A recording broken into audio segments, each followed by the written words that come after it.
He slammed the door so hard the frame shook, leaving me standing in my nightgown on the front porch as snow began to fall harder. "Go to a nursing home, I don't care. I hope you freeze." Those were the last words my son Jacob shouted before turning the deadbolt, trapping me outside at midnight in February in Minnesota. But what he didn't know was that our neighbor, Mrs. Patterson, was watching from her kitchen window, and she had information that would change everything. Where are you watching from today? Drop your location in the comments below and hit that like and subscribe button. You're probably wondering how a 58-year-old former high school principal ended up locked outside her own son's house in the middle of a snowstorm. Well, let me tell you, it wasn't exactly on my retirement bucket list.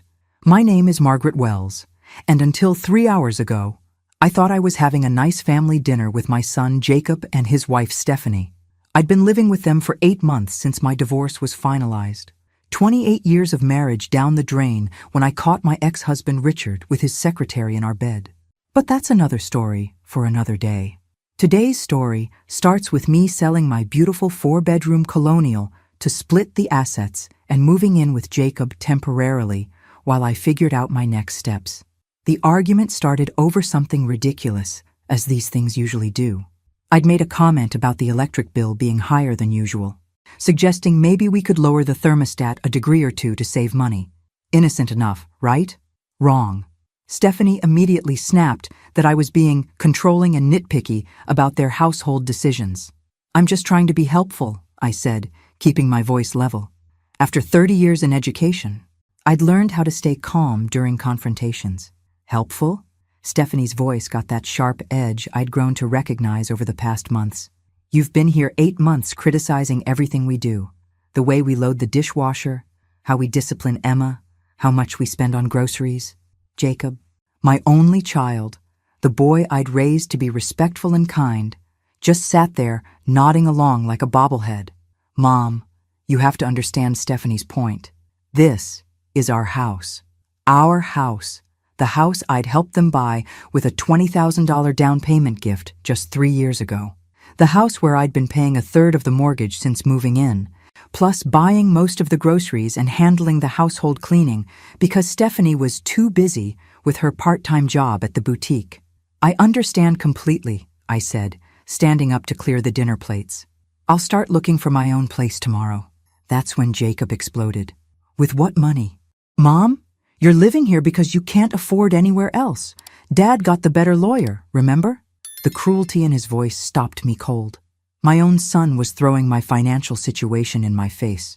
The financial situation that existed partly because I'd been so generous with them over the years. I have options, I said quietly. Stephanie laughed, an ugly sound. Like what? You're 58, divorced, and worked in public education your whole life. You have no savings, no real job prospects, and no husband to take care of you anymore. I have you. The words came out before I could stop them, and immediately I regretted the vulnerability. Jacob's expression twisted into something I didn't recognize.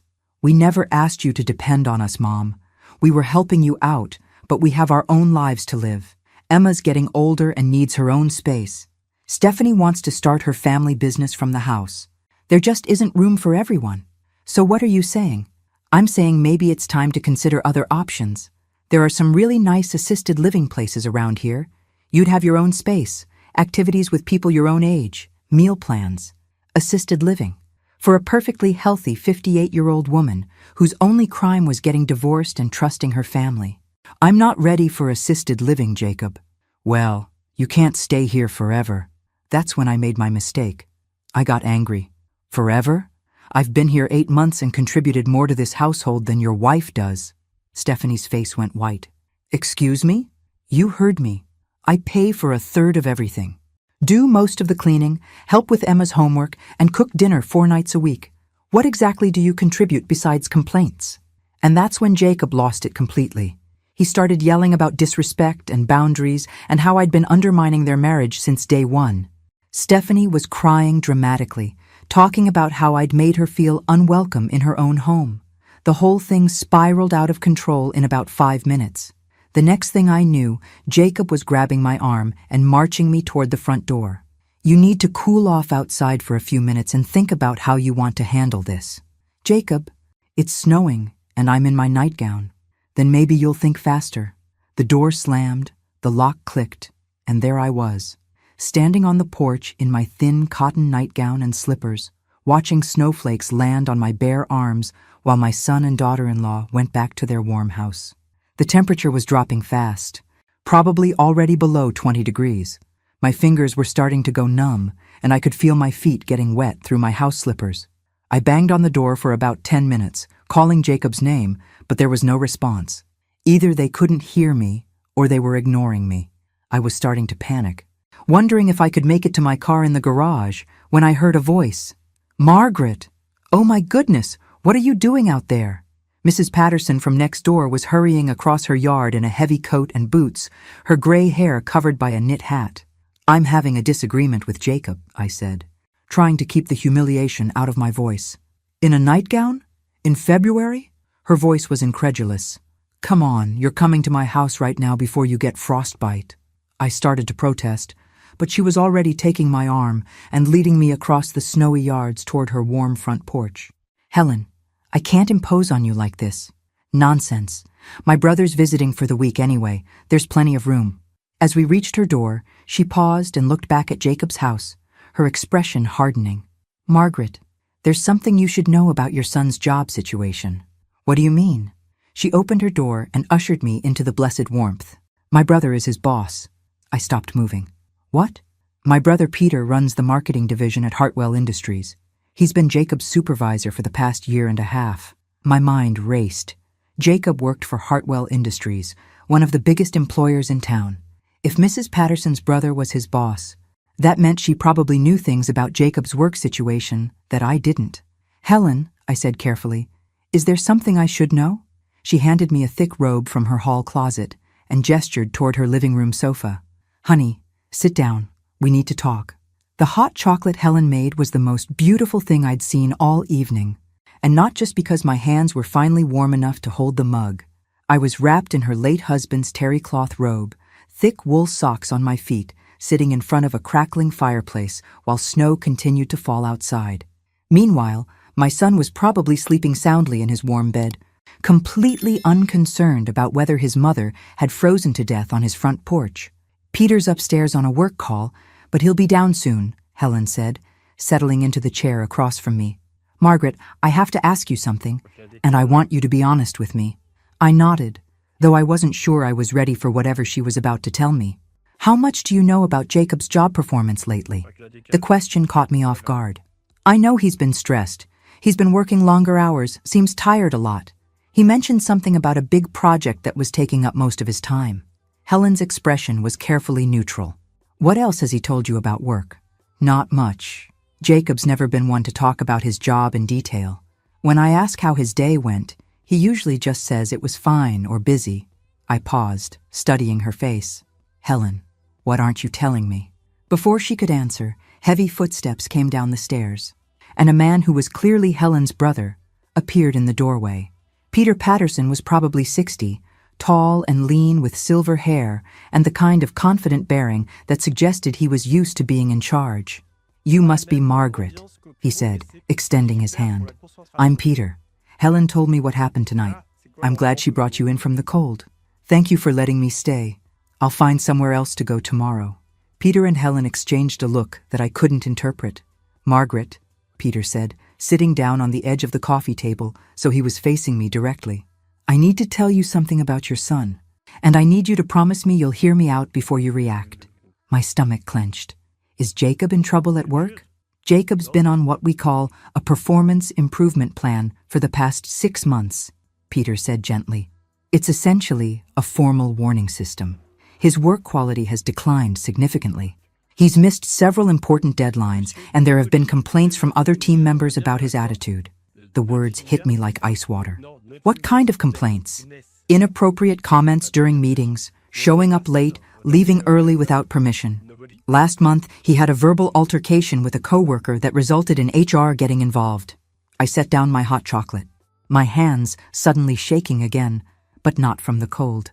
"He never mentioned any of this." "There's more," Peter continued. 3 weeks ago, Jacob came to my office asking for what he called a temporary advance on his salary. He said he needed $5,000 to cover some unexpected medical expenses for you. Medical expenses for me? He said you'd been having heart problems and needed surgery, but that your insurance wouldn't cover all the costs.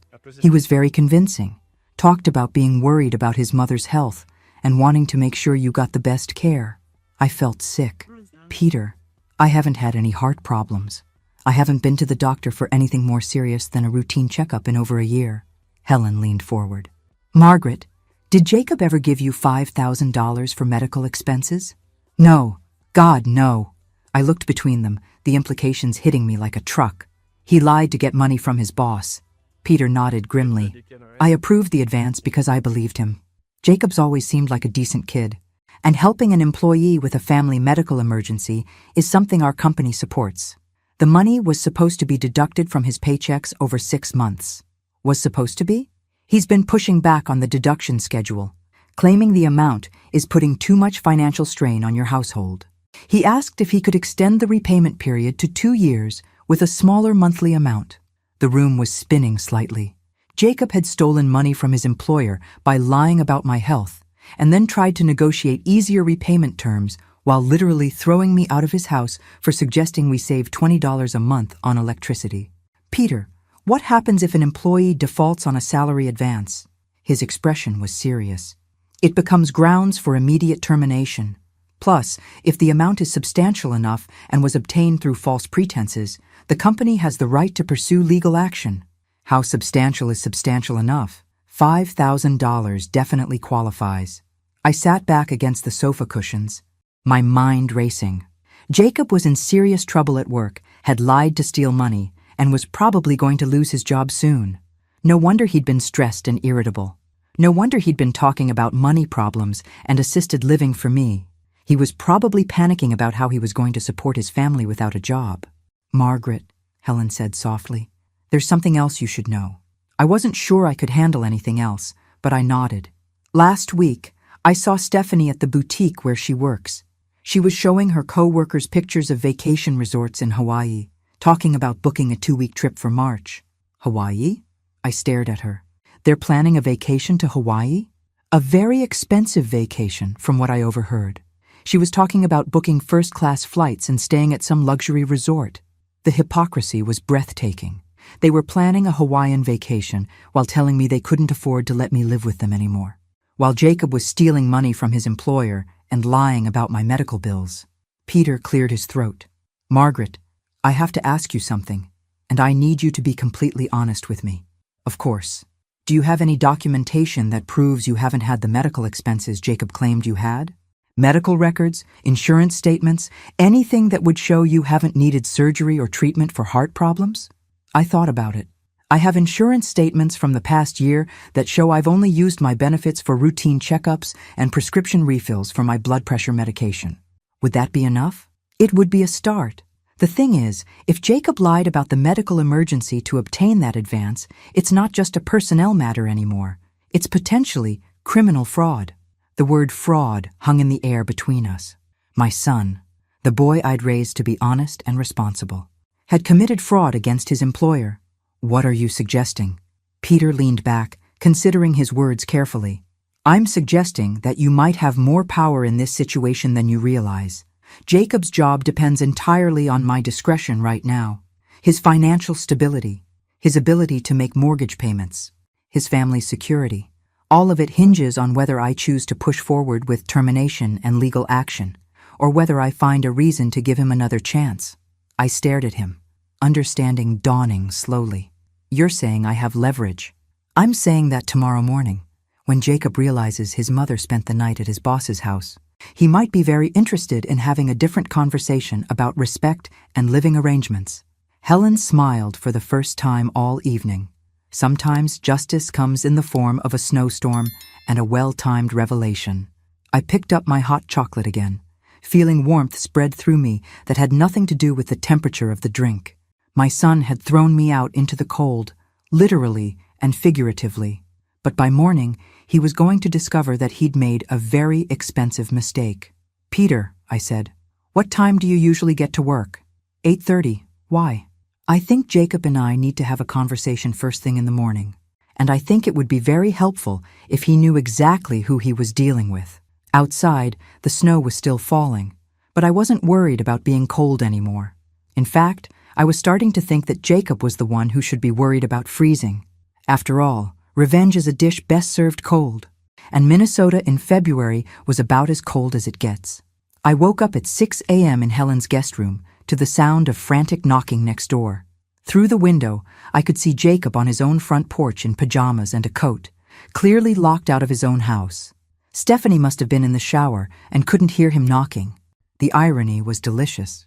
Helen appeared in my doorway with a cup of coffee and a knowing smile. "Karma works fast around here," she said. "Should I feel guilty for enjoying this so much?" "Honey, after what that boy put you through last night, enjoy every second." Peter was already dressed for work, sitting at the kitchen table with his laptop open and his phone nearby. "Margaret, I've been thinking about our conversation last night. Before we do anything, I want to make sure you understand all your options." I settled at the table with my coffee, wearing one of Helen's bathrobes. "I'm listening. Option 1. You go back over there this morning, apologize for whatever Jacob thinks you did wrong, and continue living in their house under whatever conditions they set. You'll probably be walking on eggshells for months, but you'll have a roof over your head." The thought made my stomach turn.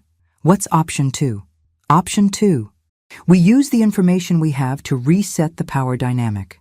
Jacob learns that actions have consequences, and you negotiate a better situation for yourself from a position of strength. And option 3? Peter's expression grew serious. Option 3, I handle this as a straightforward employment issue. I document Jacob's fraud, terminate his employment, and pursue legal action for the stolen advance. You find your own housing solution, but Jacob faces the full consequences of his choices without any family considerations. I thought about each option while watching Jacob through the window. He'd finally gotten back into his house, probably through the garage. Stephanie was probably lecturing him about getting locked out, just like he'd locked me out. The symmetry was perfect. "What would you do if I were your mother?" I asked Peter. He didn't hesitate. "I'd choose option 2, but I'd be strategic about it." "What do you mean?" Helen sat down at the table with us. "What Peter means is that you don't go over there angry and emotional. You go over there calm, informed, and in control. You let Jacob dig himself deeper before you reveal what you know." Peter nodded. "The key is to let him think he's still in charge while you gather information about their real financial situation. How much money do they actually have? What are their real priorities? How willing are they to sacrifice your well-being for their own convenience?" I was starting to like this plan. So I go back, act contrite, and see what they reveal when they think they have all the power. Exactly. Meanwhile, Peter can investigate the fraud situation at work, and we can figure out exactly how much trouble Jacob is really in, Helen added. My phone buzzed with a text message, Jacob's name on the screen. "Mom, where are you? Your car is still here, but you're not in the house. Did you go for a walk? It's freezing outside." I showed the message to Peter and Helen. Helen snorted. "He locked you out for hours, and now he's worried about you taking a walk in the cold? What should I tell him?" Peter thought for a moment. "Tell him you're fine, and you'll be home soon. Don't mention where you spent the night. Let him wonder." I typed back, "I'm fine. We'll be home in a bit. We'll be? We need to talk." The response came immediately. "Mom, I'm really sorry about last night. I lost my temper and I shouldn't have locked you out. Stephanie and I both feel terrible." Helen raised an eyebrow. "They feel terrible now that they don't know where you are." Another message. "Can we start over? Can we? Maybe we can figure out a better arrangement for everyone." "A better arrangement," I said to myself. "That's interesting phrasing." Peter was typing on his laptop. "Margaret, I'm pulling up Jacob's employment file right now. I want to show you exactly what we're dealing with before you go over there." He turned the laptop screen toward me. Jacob's personnel record showed a steady decline over the past year. His annual review rating had dropped from exceeds expectations to meets expectations to needs improvement. There were multiple written warnings for tardiness, missed deadlines, and what HR delicately called interpersonal conflicts with colleagues. "This is worse than you told me last night," I said. I was trying to be diplomatic. The truth is, Jacob's been on thin ice for months. The The salary advance fraud was just the latest in a series of problems. I scrolled through the documents.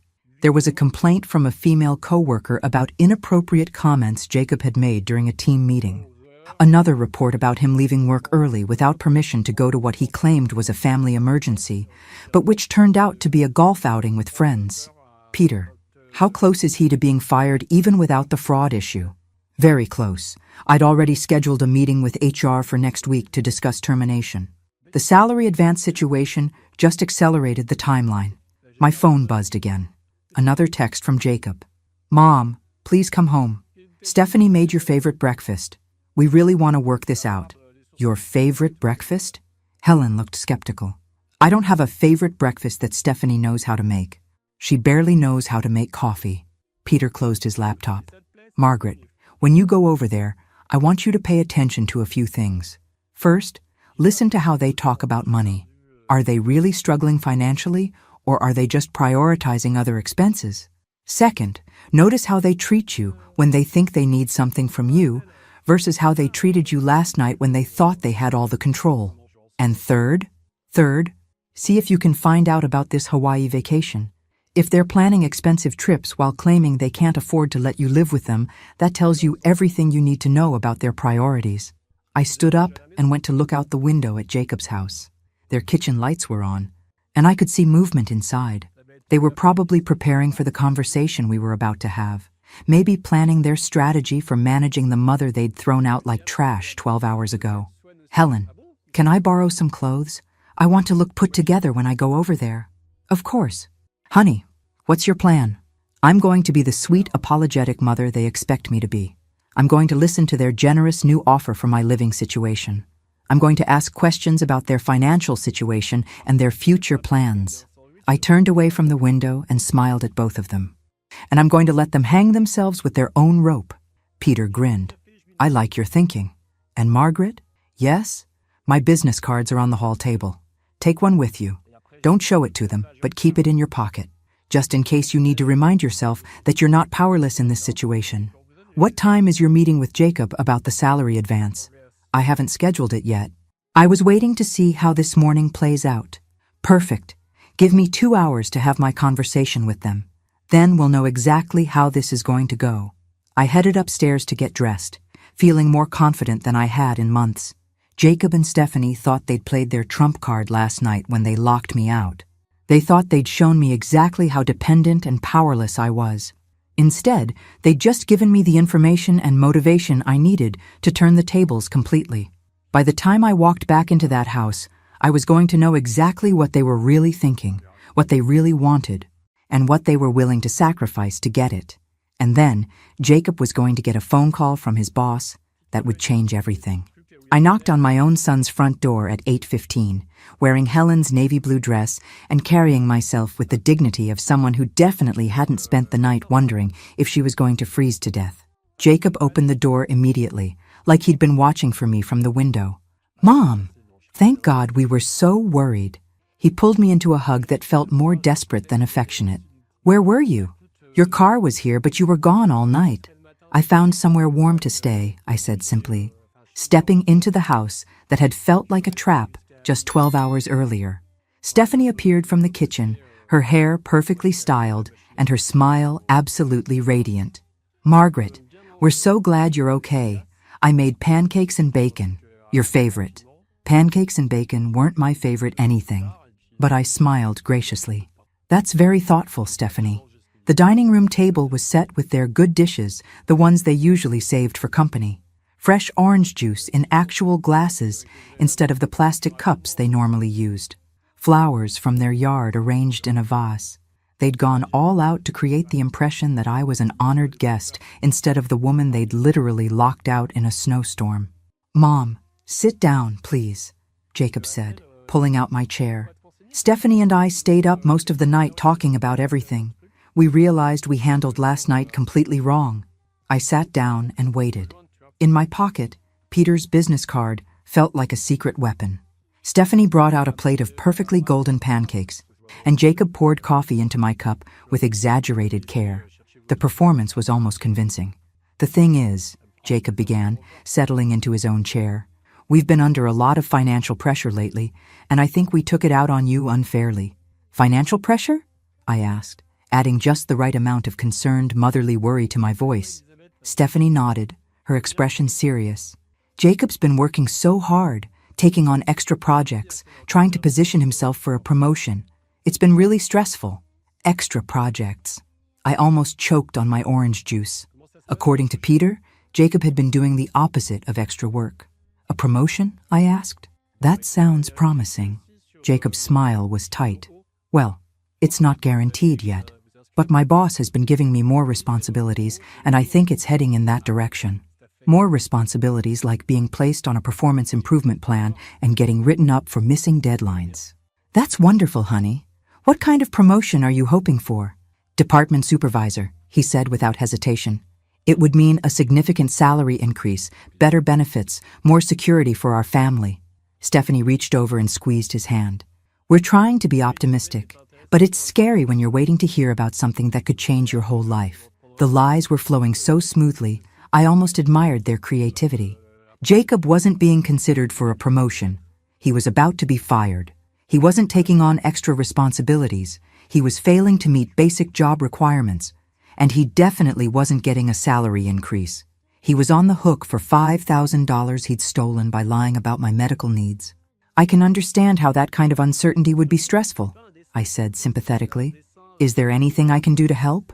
They exchanged a look across the table, the kind of quick glance that meant they'd rehearsed this conversation. Actually, Stephanie said, we wanted to talk to you about your living situation here. Here it comes, I thought. The truth is, Jacob continued, we love having you here, but the house is getting cramped with 3 adults and Emma. And if the promotion comes through, we'll be in a better position to help you find a really nice place of your own. What kind of place? Well, Stephanie's voice took on an enthusiastic tone.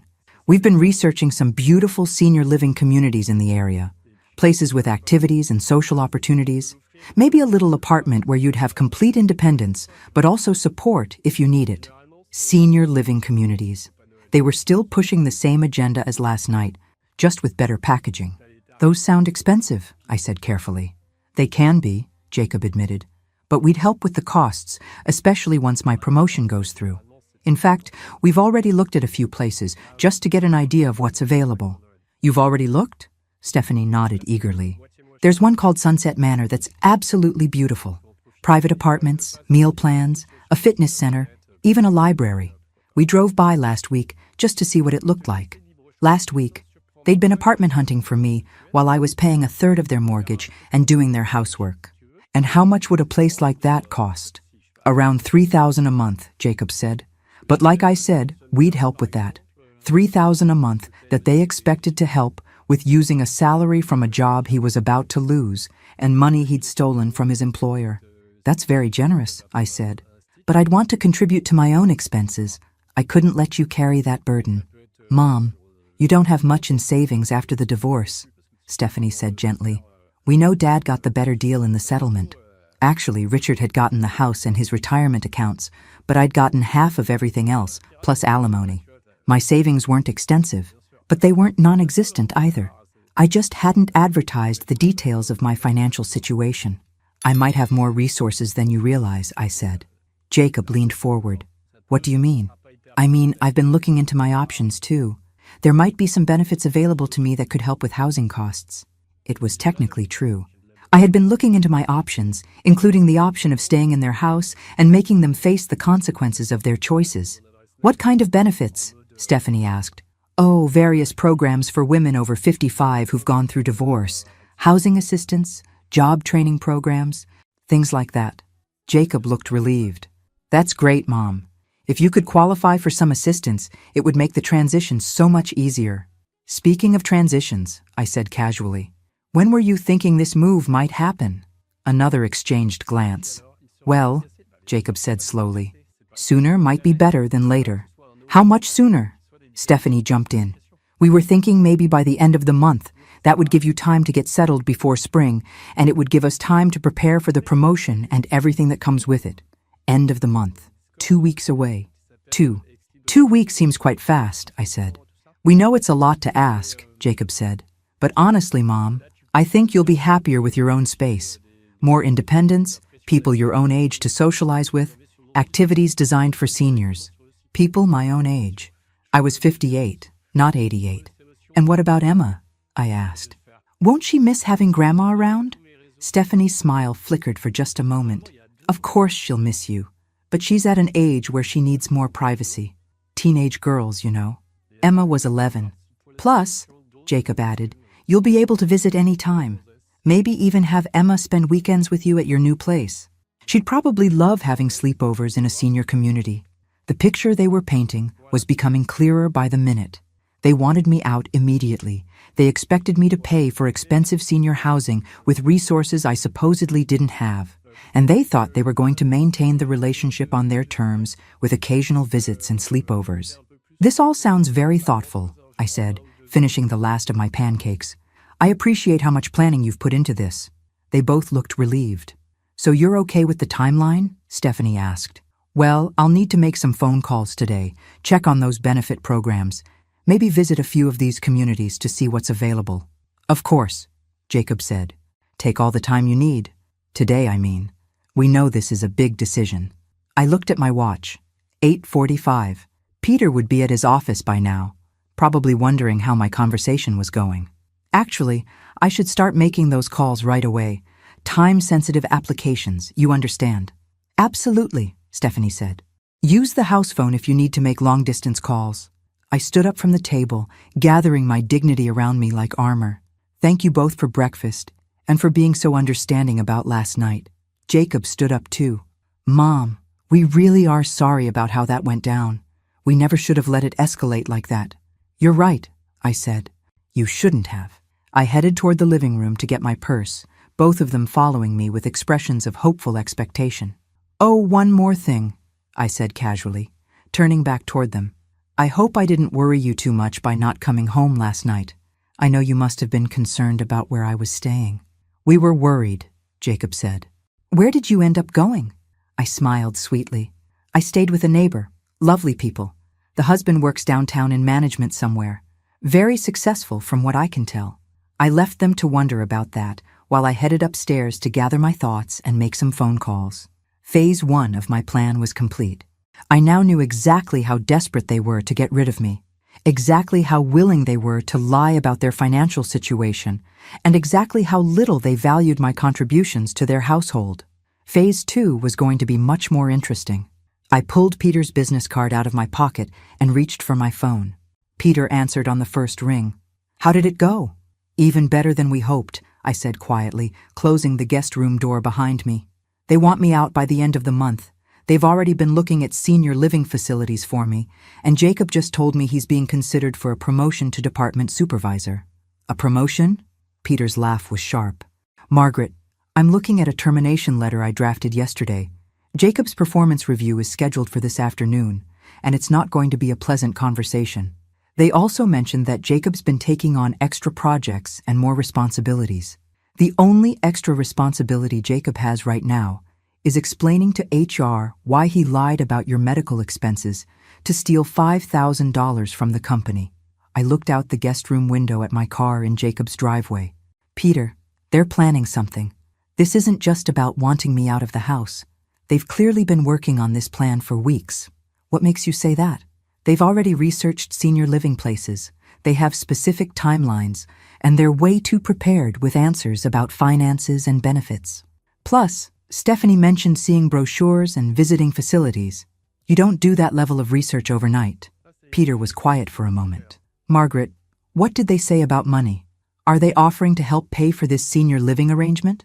They said they'd help with the $3,000 monthly cost once Jacob gets his promotion. But they also seemed very interested in what resources I might have available. Resources? I mentioned that I might have access to some benefits and assistance programs, and they both got very attentive very quickly. Margaret, I want you to try something. Tell them you've been approved for some kind of housing assistance, but you need documentation of your current living expenses to complete the application. What kind of documentation? Mortgage payments? Utility bills? Food costs? Tell them you need to show exactly how much you're currently contributing to household expenses. I understood immediately. You want to see if they'll admit how much money I've been giving them. Exactly. If they're claiming financial hardship while taking substantial contributions from you, that's relevant to Jacob's employment situation. How is it relevant? Peter's voice got more serious.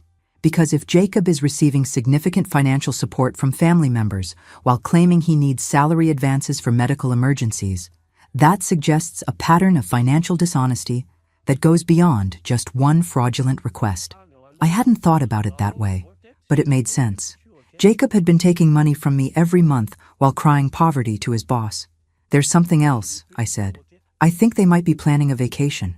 Helen mentioned overhearing Stephanie talk about Hawaii. When? March, according to Helen. First-class flights and a luxury resort. Peter was quiet for a long moment. Margaret, a vacation like that would cost at least $10,000. Probably more.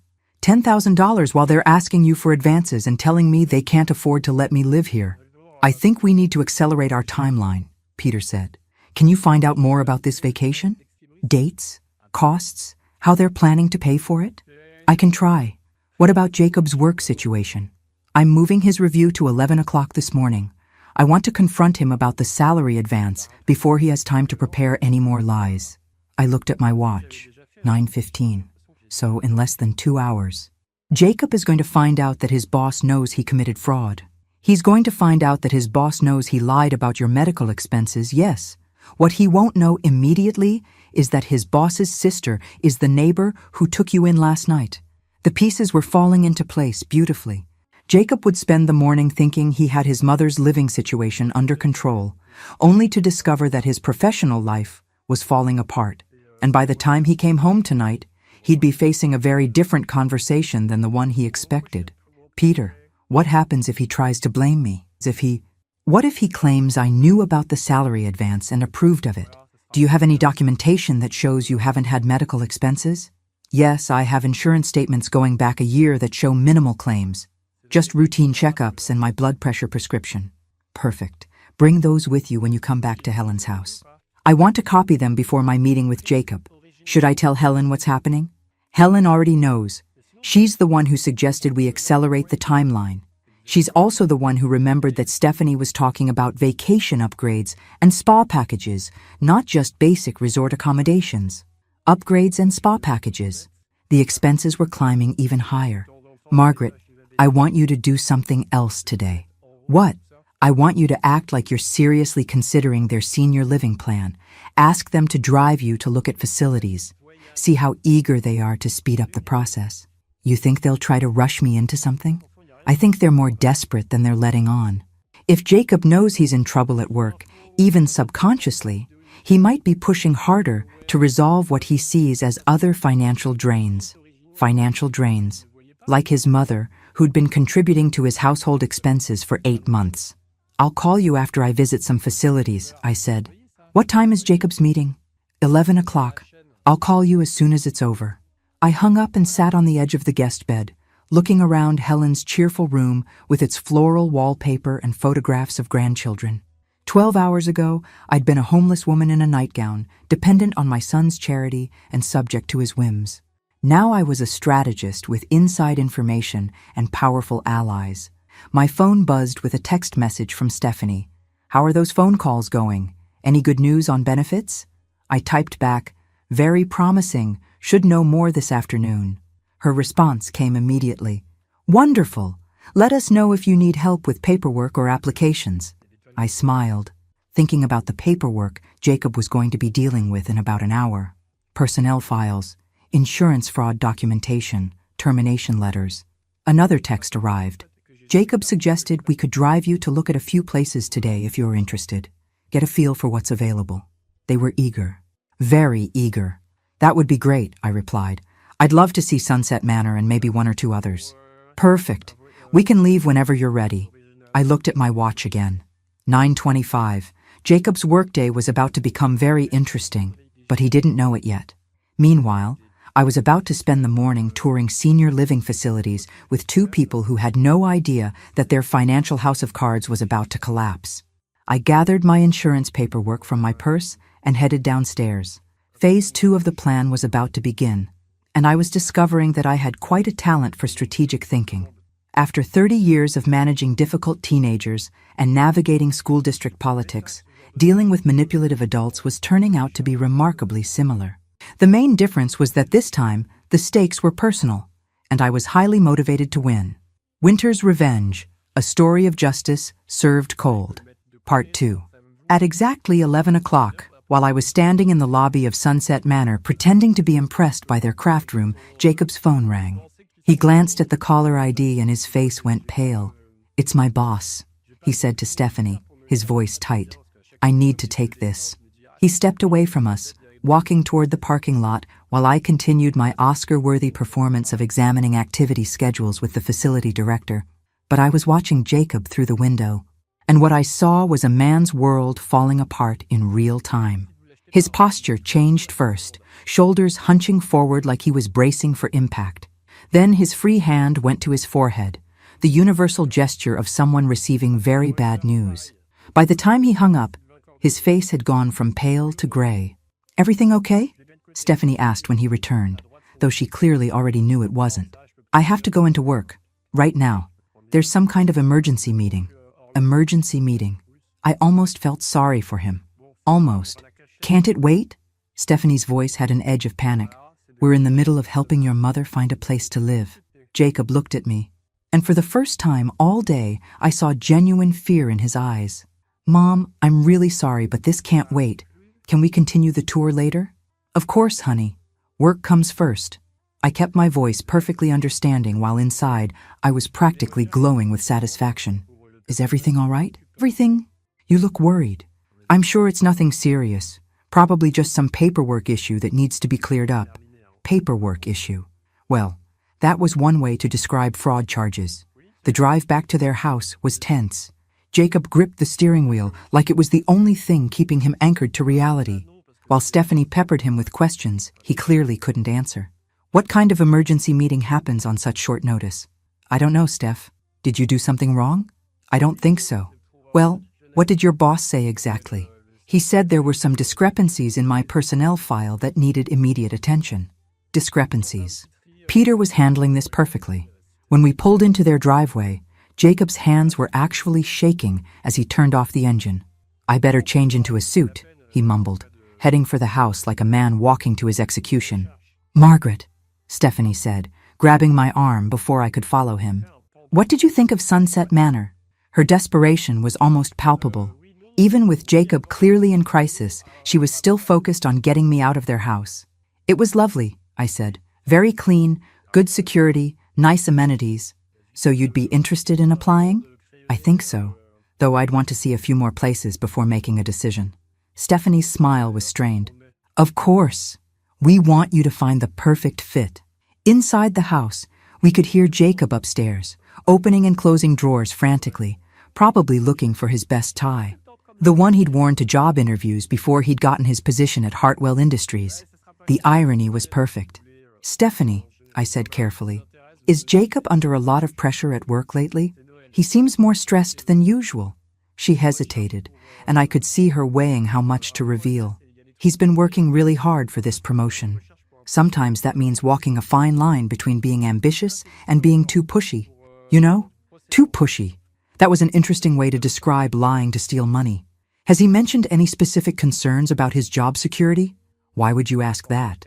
"Well, he seems very anxious about this meeting, and you both seem eager to make changes to our living situation quickly. I just want to make sure I'm not adding to any financial stress you might be under." Stephanie's laugh was forced. "Oh no, we're fine financially. In fact, we've been planning a little getaway for March. Hawaii. We've been saving up for months." Saving up for months while taking money from me and stealing from Jacob's employer. Hawaii sounds wonderful. Very expensive, though. Well, we got a good deal through Jacob's company travel program. Jacob appeared at the top of the stairs, dressed in his navy suit and looking like he was headed to a funeral instead of a meeting. "I have to go," he called down. "I'll probably be there for a few hours." "Call me when you're done," Stephanie called back.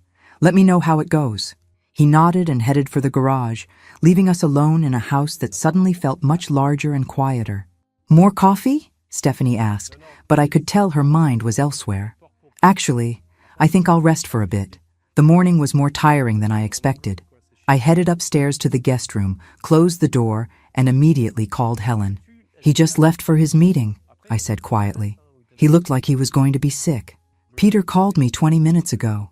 Apparently, Jacob tried to reschedule the meeting 3 times in 10 minutes, claiming he had family emergencies, doctor appointments, anything to avoid going in. Peter didn't let him reschedule? Peter told him that the longer he waited, the more serious the situation would become. That got Jacob moving. I looked out the window and watched Jacob's car disappear down the street. "Helen, Stephanie just told me they're planning a Hawaii vacation in March. She said they got a deal through Jacob's company travel program." "His company travel program?" "That's what she said." Helen was quiet for a moment. "Margaret, Hartwell Industries doesn't have a company travel program." Of course they didn't. So she's lying about how they're affording this vacation. Either lying or Jacob has been lying to her about where the money is coming from. I thought about that. Given what I'd learned about Jacob's character over the past 24 hours, both options seemed equally likely. "Helen, what happens if someone uses a company credit card for personal expenses?" "That would be embezzlement." "Why?" "Just wondering if Jacob's financial problems might be bigger than we thought." My phone buzzed with a text message. "Stephanie, Margaret, I know today has been overwhelming with the house tours and Jacob's work stress. Would you like me to make us some lunch? We could talk more about your housing options." She was still pushing. Even with her husband potentially losing his job, she was still focused on getting me out of the house. I typed back, "That would be nice. I'll be down in a few minutes. Take your time. I'm making your favorite soup." My favorite soup. I didn't have a favorite soup that Stephanie knew how to make, but I was curious to see what she'd come up with. I called Helen back. "I'm going downstairs to have lunch with Stephanie and see what other lies she tells me. When do you think Peter's meeting with Jacob will be over?" "Could be anywhere from 1 hour to 3 hours, depending on how much Jacob tries to deny and how much evidence Peter presents." "And then?" "Then Jacob comes home to face his mother, not knowing that his mother spent last night with his boss and his boss's sister." I looked at myself in the guest room mirror, straightening Helen's borrowed dress and checking my hair. 12 hours ago, I'd been locked out in the snow. Now I was about to have lunch with my daughter-in-law while her husband explained to his boss why he'd committed fraud. "Helen, I think I'm starting to enjoy this." "Good. It's about time you realized how strong you are." I headed downstairs to discover what creative story Stephanie would tell me next, and to continue my performance as the grateful, dependent mother who didn't know that her whole world was about to change. Because Jacob's world was definitely about to change, and Stephanie was going to discover that their financial house of cards was built on much shakier ground than they'd realized. But first, I was going to find out exactly how deep their deception really went. The soup turned out to be Campbell's tomato from a can, which Stephanie served with a flourish like she'd been simmering it all morning. "Your favorite," she announced, though I'd never expressed any particular fondness for tomato soup. But I smiled and thanked her, playing my role perfectly. "Stephanie, can I ask you something?" "Of course." She settled across from me at the kitchen table with her own bowl. "How long have you and Jacob been planning this Hawaii trip?" She brightened immediately. "Oh, months. It's going to be our second honeymoon. We haven't had a real vacation since Emma was born." "It must be expensive, especially with the promotion still up in the air." "Well, we've been saving, and like I said, Jacob got a great deal through work. Plus, we figured if the promotion comes through, we'll be in a much better financial position anyway." I nodded thoughtfully. "It's smart to plan ahead, and I suppose with me moving to assisted living, you'll have more flexibility in your budget." Something flickered across her face. "What do you mean?" "Well, you won't have the extra grocery costs, utility usage, that kind of thing. It probably adds up." Stephanie stirred her soup without eating it. "I suppose it does. How much would you say my living here costs you per month? Just roughly?" She was quiet for a long moment. "Margaret, you contribute to expenses. We're not carrying you financially." "I know, but I'm sure there are additional costs I don't think about. Food, heating, water usage. I'd hate to think I've been a burden without realizing it." "You're not a burden." But she still hadn't answered my question about costs. "Stephanie, I mentioned this morning that I might qualify for some housing assistance programs. One of the requirements is documenting my current living expenses. Could you help me put together those numbers?" She set down her spoon. What kind of numbers? What I contribute to the household versus what my actual costs are. The program wants to see if there's a gap that needs to be filled. I could practically see her mind working. If she claimed my living expenses were high, it would justify getting me out of the house. But if she claimed they were low, it would contradict their story about financial pressure. I don't really keep track of those kinds of details, she said finally. Jacob might know. He's always been good with numbers. Jacob has a lot on his mind right now with work. Speaking of Jacob's work, you mentioned he's been under pressure lately. Has he been talking to you about specific problems? Stephanie's discomfort was becoming more obvious by the minute. Not really. He doesn't like to bring work stress home. That's admirable. Though sometimes when people are worried about job security, they start making changes at home to prepare for different scenarios. She looked up sharply. What do you mean? Oh, just things like reducing expenses, adjusting living arrangements, making sure they have financial flexibility in case something changes. Jacob's job is secure. The promotion is practically guaranteed. It was fascinating how confidently she could say something that was completely false. My phone rang. Helen's number. Excuse me, I should take this. I stepped into the living room. Hello? Margaret, Peter just called. The meeting is over. Already? Jacob confessed everything within the first 20 minutes. Apparently, once Peter started showing him the evidence, he broke down completely. What did he confess to? The fake medical emergency, the salary advance fraud, and get this, he also admitted to using company resources for personal projects, including researching vacation packages on company time. So he had been using work resources to plan the Hawaii trip. What happens now? Peter gave him two options. Option 1, immediate termination, full repayment of the salary advance, and referral to law enforcement for fraud charges. And option 2, resignation with a neutral reference, repayment plan for the salary advance, and no criminal charges. Which did he choose? He's thinking it over. Peter gave him until 5 o'clock to decide. I looked at my watch. 2:15. Jacob had less than 3 hours to decide between being fired for fraud or resigning in disgrace. Helen, does Stephanie know any of this yet? Not unless Jacob called her from Peter's office, which he didn't. Peter was with him the entire time. So she's upstairs making lunch plans while her husband is deciding between criminal charges and unemployment. Exactly. Margaret, there's something else. Peter asked Jacob directly about his home financial situation. Specifically, he asked whether Jacob was receiving financial support from family members while claiming hardship at work. My stomach clenched. What did Jacob say? He admitted you've been contributing significantly to household expenses for months. He also admitted that the financial pressure he's been under was partly because he's been planning expensive purchases while maintaining a lifestyle his salary couldn't actually support. Expensive purchases, like Hawaiian vacations. Peter documented all of this? Every word. Margaret, Jacob essentially confessed that he's been living beyond his means while taking money from both you and his employer under false pretenses. I looked toward the kitchen, where Stephanie was probably still waiting for me to return and continue our conversation about my living expenses. What should I tell her? Nothing yet. Let Jacob come home and tell her himself. But Margaret, you need to be prepared. When Jacob gets home, he's going to be desperate. People do unpredictable things when they're cornered. You think he might try to blame me? I think he might try anything. But here's the thing. You now have all the leverage. Peter has documentation of Jacob's confession. You have proof that they've been planning to move you out while taking your money. And you have a neighbor who witnessed them locking you outside in a snowstorm. So what do? You wait. Let Jacob come home and explain to his wife why their Hawaii vacation just got canceled and why their mortgage is about to become a lot harder to pay. Then you decide what kind of relationship you want with them going forward.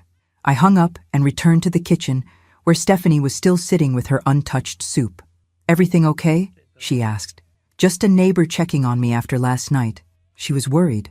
That's nice. Which neighbor? I smiled. Mrs. Patterson. She's very sweet. Stephanie nodded absently. Margaret, I was thinking while you were on the phone, maybe we should look at a few more senior living places this week, just to give you a good range of options. Still pushing. Even now, she was still trying to speed up my departure. That sounds like a good idea, though I suppose a lot depends on what Jacob learns about his promotion situation. What do you mean? Well, if the promotion doesn't come through, you might need to reconsider the timeline for my move. Senior living is expensive, and I wouldn't want you to overextend yourselves financially just to help me. Stephanie's smile was tight. We'll make it work either way. You're both so generous. I hope Jacob knows how lucky he is. I think we're all lucky to have each other. I finished my soup and carried my bowl to the sink, thinking about luck and family and the difference between being generous and being used. In about 3 hours, Jacob was going to walk through that front door with news that would change everything, and Stephanie was going to discover that all her careful planning for my departure had been based on circumstances that no longer existed. But first, I was going to enjoy watching her continue to plan for a future that was never going to happen. After all, there's something deeply satisfying about knowing the ending when everyone else is still reading the middle of the story. Jacob didn't come home at 5 o'clock, or 6 o'clock, or 7 o'clock.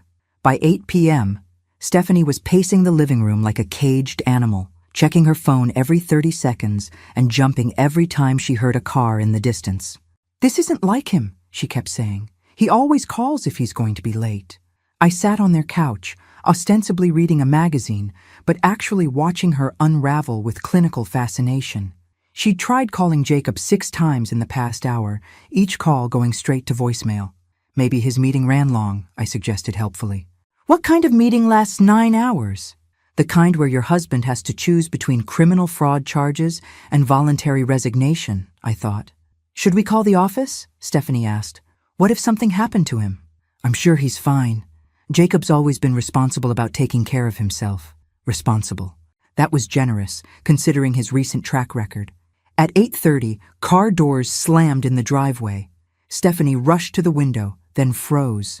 "He's not alone. There's someone with him." I joined her at the window.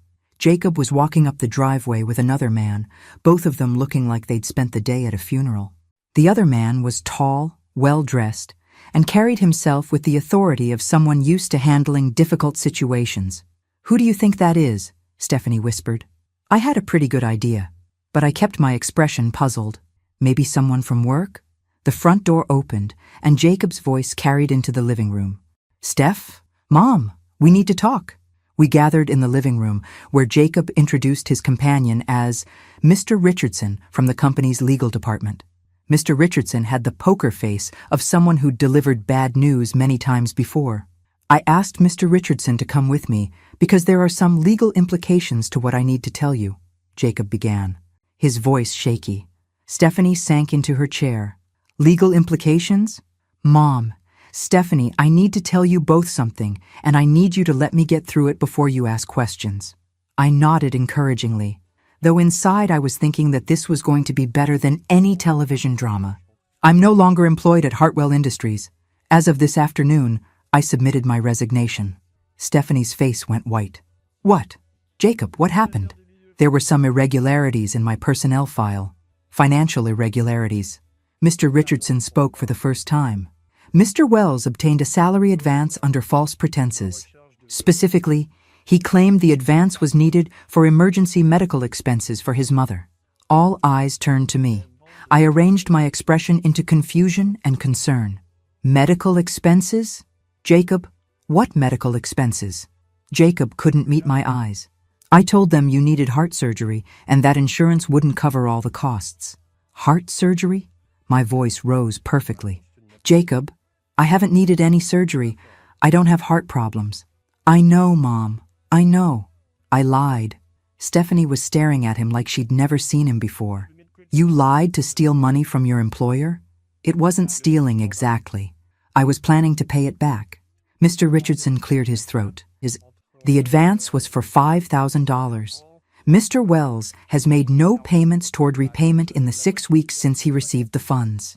$5,000 that they didn't have while planning Hawaiian vacations and trying to get me to move to expensive senior housing." "Jacob," I said quietly, "where did that money go? Living expenses, bills, the mortgage payment last month when I came up short?"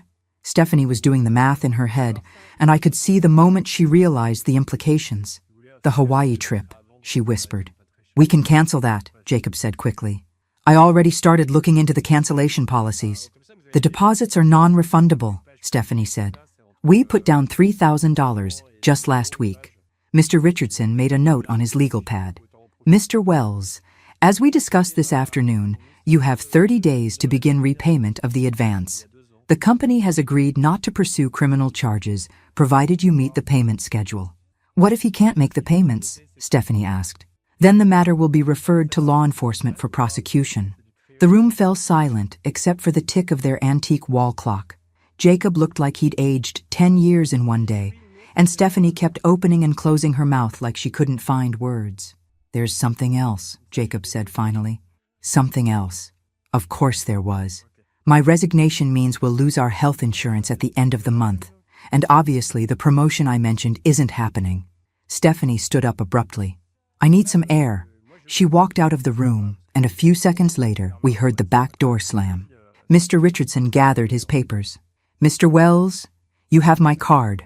The first payment is due in 30 days. I'd suggest you start looking for employment immediately. After he left, Jacob slumped into his chair like all the air had gone out of him. Mom, I'm sorry. I'm so sorry about all of this. Jacob, help me understand something. You took $5,000 by lying about my medical bills, but you've also been talking about a promotion and planning expensive vacations. Where did you think the money for all of that was going to come from? He ran his hands through his hair. I thought the promotion was going to happen. I thought I could pay back the advance and everything would work out. But you weren't actually being considered for a promotion, were you? He looked up sharply. How did you know that? Interesting question. I didn't know it, Jacob. I'm asking. No, I wasn't being considered for a promotion. I was actually in trouble for poor performance. I was probably going to be fired anyway. So the story you told me this morning about taking on extra responsibilities was a lie, too. Everything I told you this morning was a lie. His voice broke. Mom, I don't know how to fix this. I stood up, looking down at my son, who was sitting in his expensive living room, surrounded by the trappings of a lifestyle he couldn't afford. Paid for with money he'd stolen and contributions from a mother he'd locked out in a snowstorm. Jacob, I have one more question for you. What? When you locked me outside last night, were you planning to use that as justification for moving me to assisted living? Make it seem like I was becoming difficult and couldn't live independently? His silence was answer enough. I see. I picked up my purse from the side table. I'm going to stay with a friend tonight.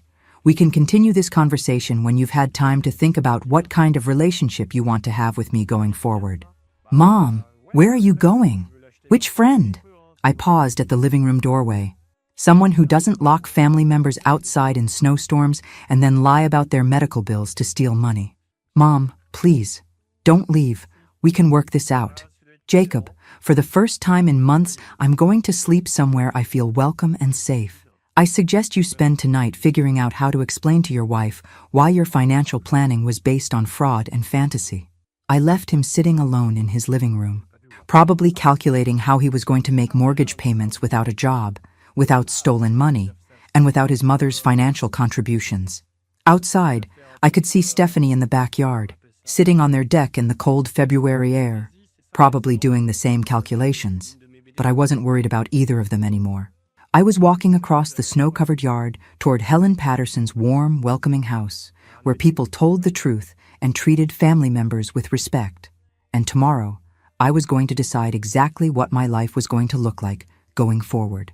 For the first time in months, all the choices were going to be mine. I woke up Thursday morning in Helen's guest bed to the sound of frantic knocking. Not next door this time, but on Helen's front door. Through the window, I could see Stephanie on the porch at 7 a.m., still wearing yesterday's clothes and looking like she hadn't slept.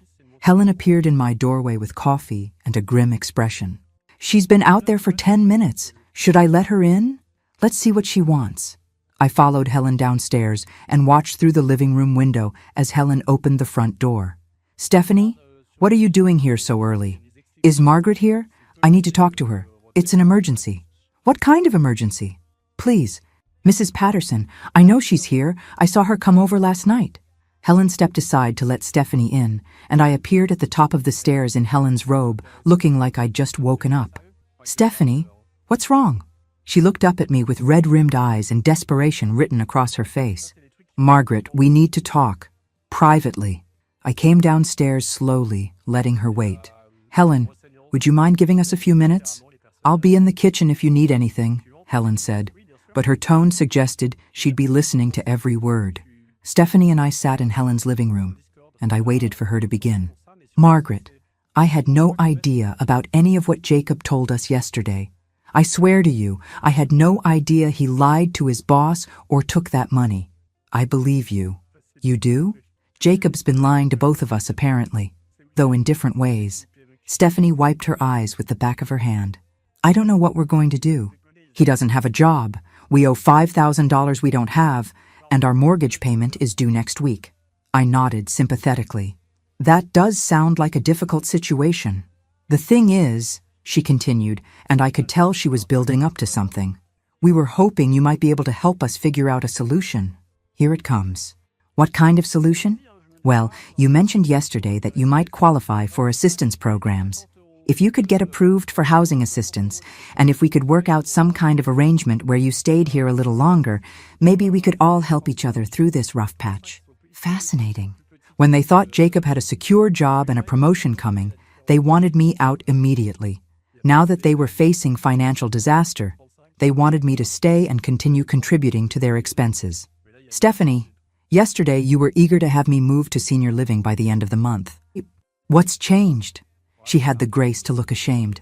I realize now that we were being unrealistic about the timeline. And honestly, we were probably being unfair about the whole situation. Unfair how?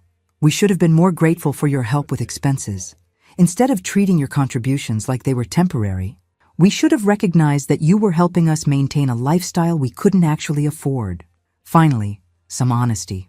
So you're saying you need my financial help to keep the house? I'm saying we need time to figure out how to restructure everything.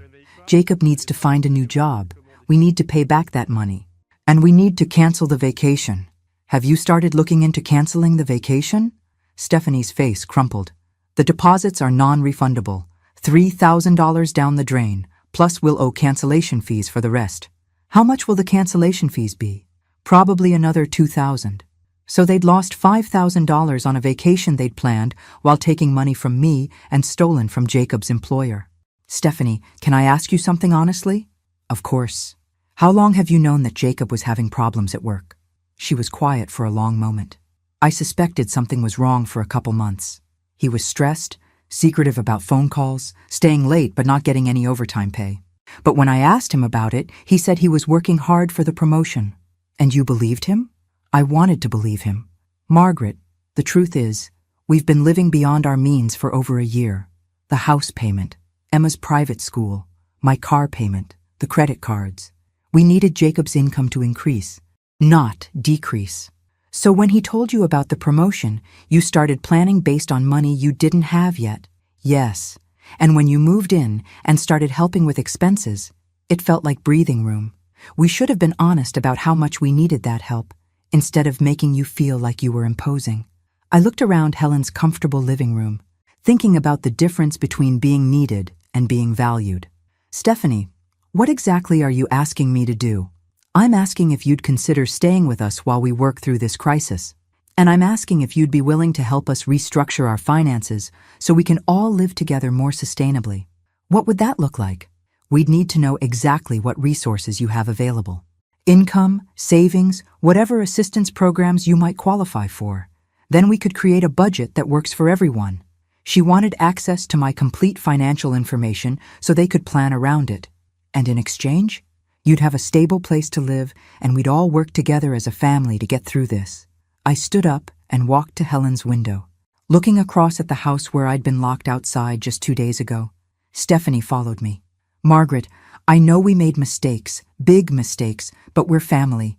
Families help each other. I turned to face her. Stephanie, families do help each other. But help is voluntary, and it's mutual, and it's based on respect. I understand that now. Do you? Because 2 days ago, you locked me outside in a snowstorm when I suggested saving $20 on the electric bill. Yesterday, you were touring senior facilities to get me out of your house as quickly as possible. Today, you want me to stay and share my financial information so you can plan your budget around my contributions. Stephanie's face flushed. I know how it sounds. How does it sound? Like we only want you when we need your money. That's exactly how it sounds, because that's exactly what it is. She started crying then, big ugly sobs that shook her whole body. Margaret, I don't know what else to do. We're going to lose everything. I felt a moment of sympathy for her, but then I remembered standing on that porch in my nightgown while snow fell around me. Stephanie, you're going to lose some things. That's what happens when you make financial decisions based on fraud and fantasy. But you're not going to lose everything, and you're certainly not entitled to my help in avoiding the consequences of your choices. So you won't help us? I didn't say that. I said I won't help you avoid consequences. There's a difference. She looked up at me with desperate hope. What do you mean? I sat back down, folding my hands in my lap. I mean that if you want my help, it comes with conditions. Real conditions, not the pretend gratitude you've been showing me. What conditions? And that's when I smiled, because I'd been thinking about this all night, and I knew exactly what I wanted. First, Jacob needs to get a job. Any job. I don't care if he's flipping burgers or stocking shelves, but he needs to start earning money immediately to pay back that $5,000. Stephanie nodded frantically. Second, you need to sell your car and buy something you can actually afford. But my car is almost paid off. Your car payment is probably $400 a month. You can't afford $400 a month for a car when you don't have jobs. She nodded again, though less enthusiastically. Third, Emma comes out of private school immediately and goes to public school like millions of other kids whose parents can't afford expensive tuition. But her education will be just fine in public school. I taught in public schools for 30 years, and I can assure you that expensive doesn't automatically mean better. Okay? What else? I stood up again, looking down at her. Those are the conditions for them to avoid losing their house. The conditions for my help are different. Different how? If you want me to contribute financially to your household, I become an equal partner in all decisions about that household. Budget decisions, vacation planning, major purchases, guest policies, everything gets discussed with me first. That seems fair. And Jacob goes to therapy, real therapy, with a licensed counselor, to figure out why he thinks lying and stealing are acceptable ways to solve problems. Stephanie was quiet for a moment. And if we agree to all of this, then I'll consider staying and helping you rebuild your finances responsibly. But Stephanie, yes? If anyone in that house ever treats me with disrespect again, if anyone locks me out or talks to me like I'm a burden, I'll be gone that same day, and I'll take my financial contributions with me. She stared at me like she was seeing me clearly for the first time. Margaret, I had no idea you were this strong. Neither did I said, until you gave me reason to find out. 6 months later, I stood in my new kitchen making coffee and watching through the window as Jacob left for his job at the hardware store. It wasn't the prestigious position he'd imagined for himself, but it was honest work that paid enough to cover his share of the household expenses and make payments on his debt to Hartwell Industries. The kitchen was smaller than the one in Jacob and Stephanie's house, but it was mine. The little 2-bedroom condo I'd purchased was perfect for my needs, with enough space for Emma to visit on weekends and a guest room for the friends I'd made in my new life. My phone rang as I was adding cream to my coffee. Stephanie's name on the screen. Good morning, I answered. Hi, Margaret. I just wanted to call and thank you again for everything you did yesterday. Yesterday had been Emma's first science fair at her new public school, and I'd helped her put together a project about weather patterns. She'd won second place and been absolutely thrilled. Emma did all the work. I just helped her organize her thoughts. Still, she was so excited to have you there. We all were. Things had been different since that morning in Helen's living room 6 months ago. Not perfect, but different. Jacob had followed through on every condition I'd set. He'd gotten the hardware store job within 2 weeks, started therapy sessions, and hadn't missed a single payment to Hartwell Industries. Stephanie had sold her expensive car and bought a reliable used Honda. Emma had transitioned to public school without any academic problems and had made new friends almost immediately. But I hadn't moved back in with them. Instead, I'd used the money I'd saved during my months with them, plus the equity from my divorce settlement that I'd been carefully managing, to buy my own place. Small, but mine. How are things going with the new budget? I asked. Better than expected, actually. It turns out, we can live on a lot less than we thought we could. Who knew? There was humor in her voice now, something that had been missing during those months when they'd been living beyond their means and lying to themselves about their finances. And Jacob? He seems happier, believe it or not. Less stressed. I think all that lying and scheming was eating at him more than he wanted to admit. Jacob had surprised everyone, including himself, by being good at retail work. He was patient with customers, knowledgeable about home improvement projects, and had already been promoted to assistant manager. What about the vacation plans? Stephanie laughed. We're planning a weekend camping trip for Labor Day. Emma's more excited about roasting marshmallows than she ever was about Hawaii. Sometimes the simple pleasures are the best ones. Margaret, can I ask you something? Of course. Do you ever regret not staying with us? I mean, I know we gave you every reason to leave, but do you ever think about what it might have been like if we'd all lived together respectfully from the beginning?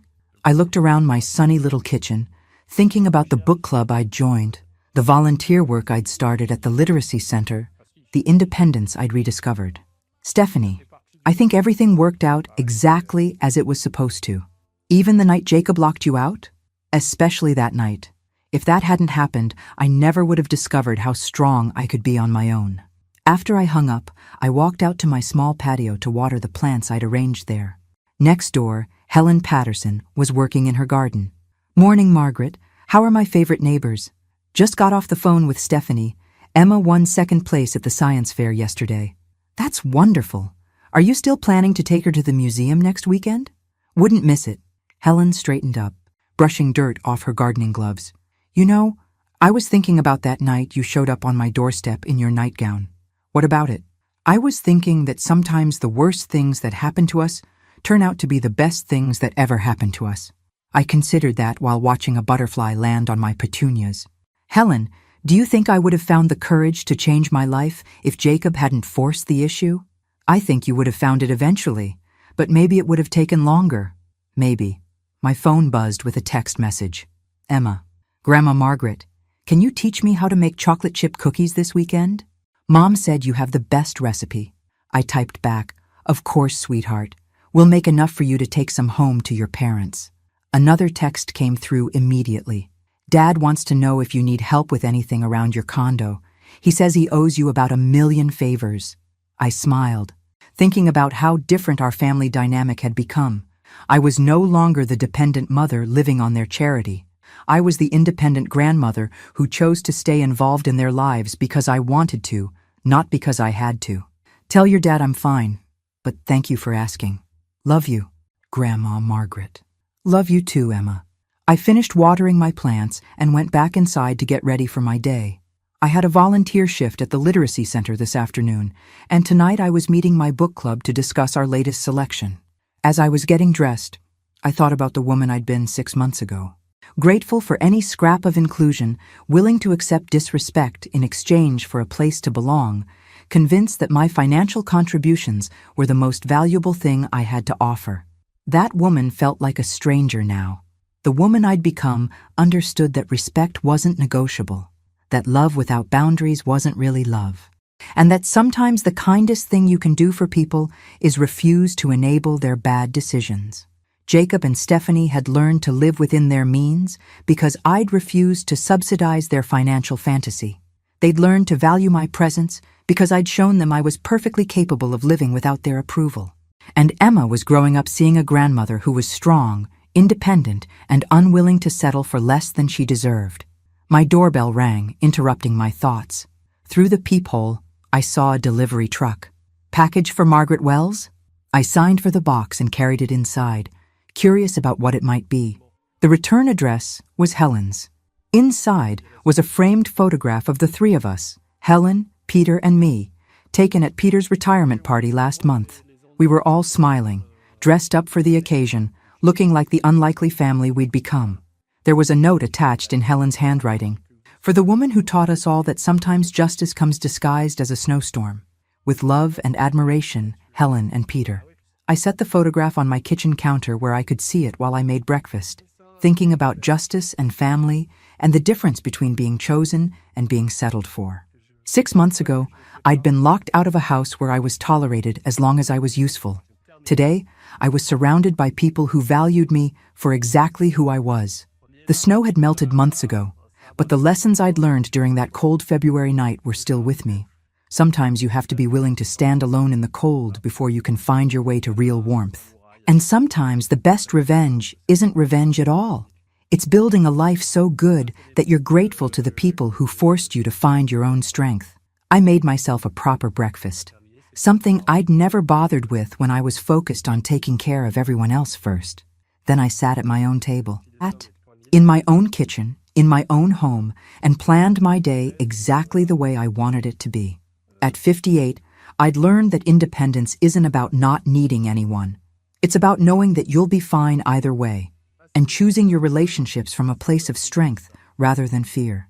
And that knowledge was worth every minute I'd spent shivering on that snowy porch, waiting for someone to save me before I realized I could save myself. Thanks for listening. Don't forget to subscribe and feel free to share your story in the comments. Your voice matters.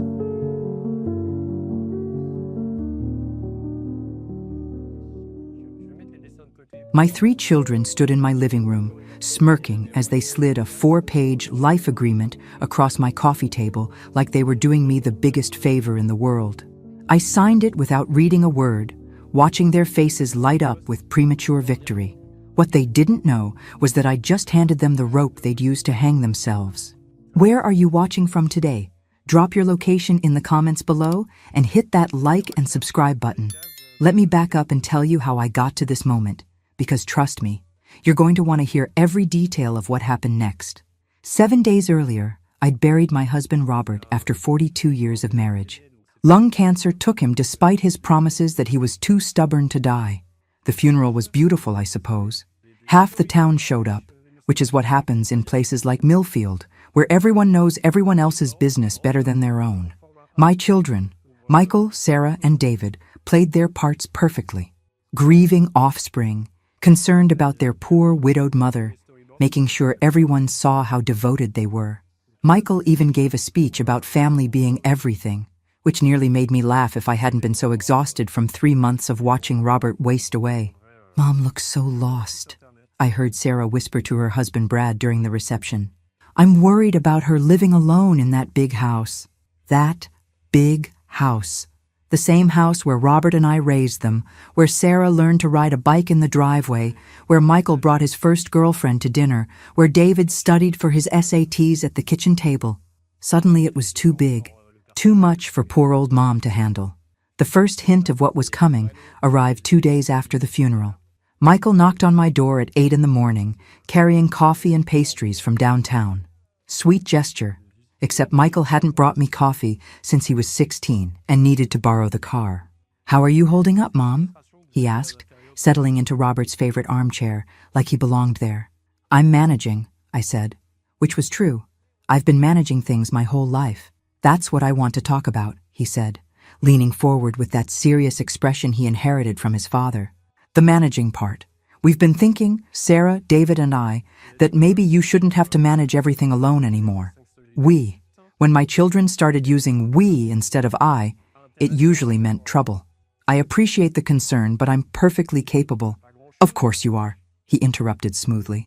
"That's not what this is about. It's about family taking care of family. We want to help." There was that word again, help. In my experience, when children suddenly want to help their parents, they're usually helping themselves to something. "What kind of help?" I asked, though I was beginning to suspect I already knew. Michael pulled out his phone and started reading from what looked like notes. "We've been discussing the practical aspects of your situation. The house needs constant upkeep. The yard is enormous. You're dealing with Dad's estate, managing investments. It's a lot for one person. Your father and I managed just fine for 42 years. But Dad's gone now," he said gently. Too gently. "And things change. We don't want you to struggle unnecessarily when there are solutions." Solutions. That was the second red flag. In my experience, when people start talking about solutions to problems you didn't know you had, they're usually creating problems to fit their preferred solutions. Sarah arrived that afternoon with a casserole and the same concerned expression Michael had worn. David showed up the next morning with groceries and identical talking points. All 3 of them suddenly very interested in my well-being, all asking the same careful questions about my plans, my finances, my ability to maintain the house. By the fourth day, I knew exactly what was happening. They'd coordinated this intervention like a military operation, taking turns to wear me down with their fake concern and helpful suggestions. What they didn't realize was that I'd been watching this particular dance unfold ever since Robert's diagnosis became terminal. I knew my children better than they knew themselves. The final act came on day 7. All 3 arrived together at 6 o'clock, dressed like they were attending a business meeting rather than visiting their recently widowed mother. Michael carried a briefcase, Sarah brought a bouquet of flowers that looked suspiciously like an apology, and David wore his most sincere smile. "Mom," Michael began, setting his briefcase on the coffee table with the gravity of a judge approaching the bench. "We need to have a serious conversation." And that's when they presented me with their masterpiece, the life agreement. 4 pages of legal-sounding nonsense that basically gave them control over every aspect of my existence, while making it sound like they were saving me from myself. "We've been thinking about your future," Sarah explained, her voice dripping with false sweetness. "And we want to make sure you're protected and comfortable as you age." I almost laughed at the irony. They wanted to protect me from the same independence I'd used to protect them their entire lives. But I didn't laugh. Instead, I did something that caught them completely off guard. I signed it. Just like that.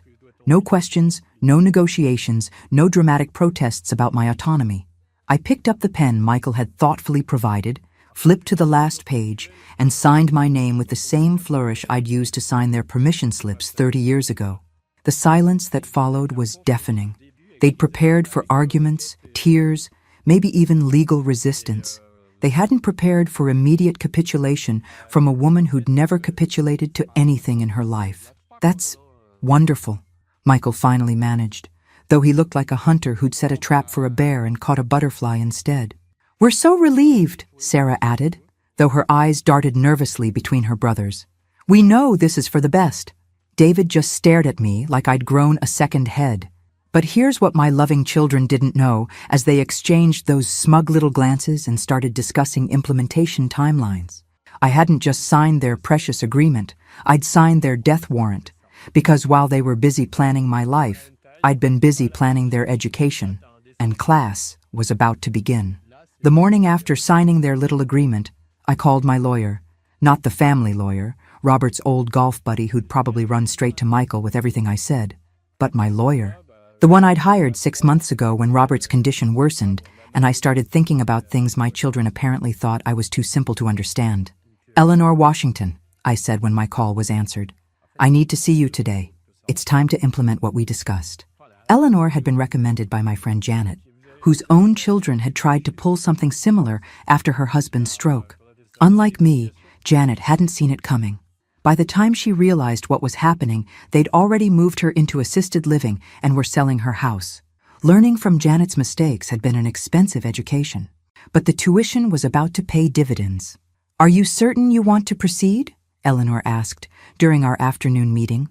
"Once we start this process, there's no backing down gracefully." I thought about Michael's smug face as he'd watched me sign that agreement. I thought about Sarah's fake concern and David's calculated kindness. I thought about 42 years of marriage, 3 children raised, countless sacrifices made, and the casual way they'd decided my life was now theirs to manage. "Oh, I'm certain," I said. "They want to play games? Let's play." Eleanor smiled, and I understood why Janet had recommended her. She was a woman who appreciated a good strategic comeback. The first part of our plan went into motion immediately. Eleanor filed papers establishing a revocable living trust, moving most of my assets into a structure my children knew nothing about. The house they thought was too much for me to handle? Transferred to the trust? Robert's life insurance? Redirected. The investments they were so eager to help me manage? Protected. But that was just the foundation. The real masterpiece was the ranch. See, what my children had never bothered to learn was that Robert and I weren't just another old couple living modestly in small-town Kansas. 40 years ago, Robert's uncle died and left us 630 acres of prime agricultural land just outside Topeka.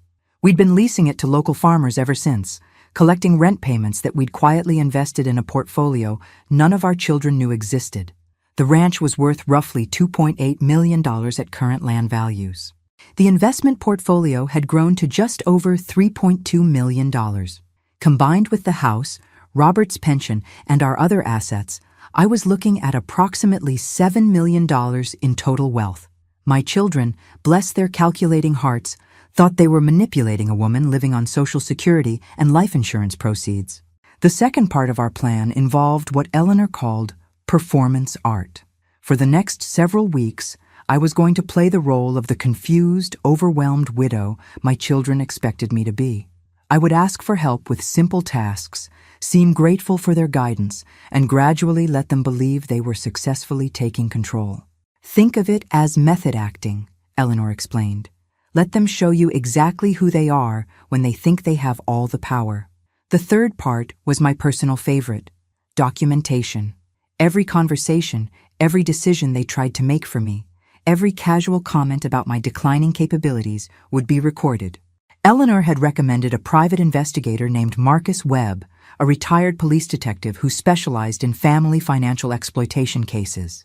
Trust me, Eleanor said. When this is over, you'll have enough evidence to write a book about elder abuse. Or at least a very interesting lawsuit. That evening, Michael called to discuss the next steps in implementing our agreement. His voice carried a new note of authority that made my skin crawl. "Mom, we've been thinking about the house situation," he said. "It might be easier if you moved in with one of us while we get everything organized." "Organized how?" I asked, injecting just enough confusion into my voice to feed his assumptions. "Well, there are a lot of decisions to make about Dad's things, the house maintenance, your financial planning. It would be simpler if you weren't distracted by trying to manage everything yourself." Simpler for whom, I wondered. But I played my part. "I suppose that makes sense. Which of you were you thinking?" "Sarah has the most space," he said quickly. "And she's home during the day so she could keep an eye on things." Keep an eye on things. As if I were a toddler who might stick my finger in an electrical socket if left unsupervised. "That's very thoughtful," I said. "When? This weekend, maybe? No rush, but sooner is probably better. You know, before you get too attached to the routine of living alone." Too attached to my independence, he meant. Too comfortable making my own decisions before they could convince me I wasn't capable.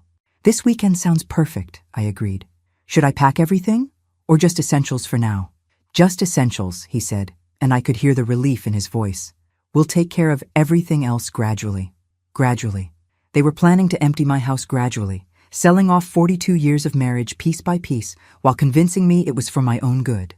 After ending the call, I poured myself a glass of the good wine Robert had been saving for a special occasion that never came, and I started making lists.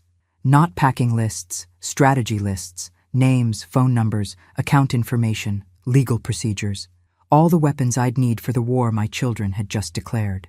They thought they were dealing with a grieving widow who'd sign whatever they put in front of her.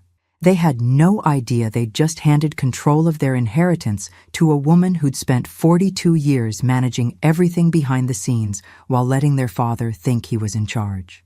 Robert used to joke that I could run a Fortune 500 company if I put my mind to it. He never realized that I'd been running one all along. It was called our family, and the profit margins were about to take a very interesting turn.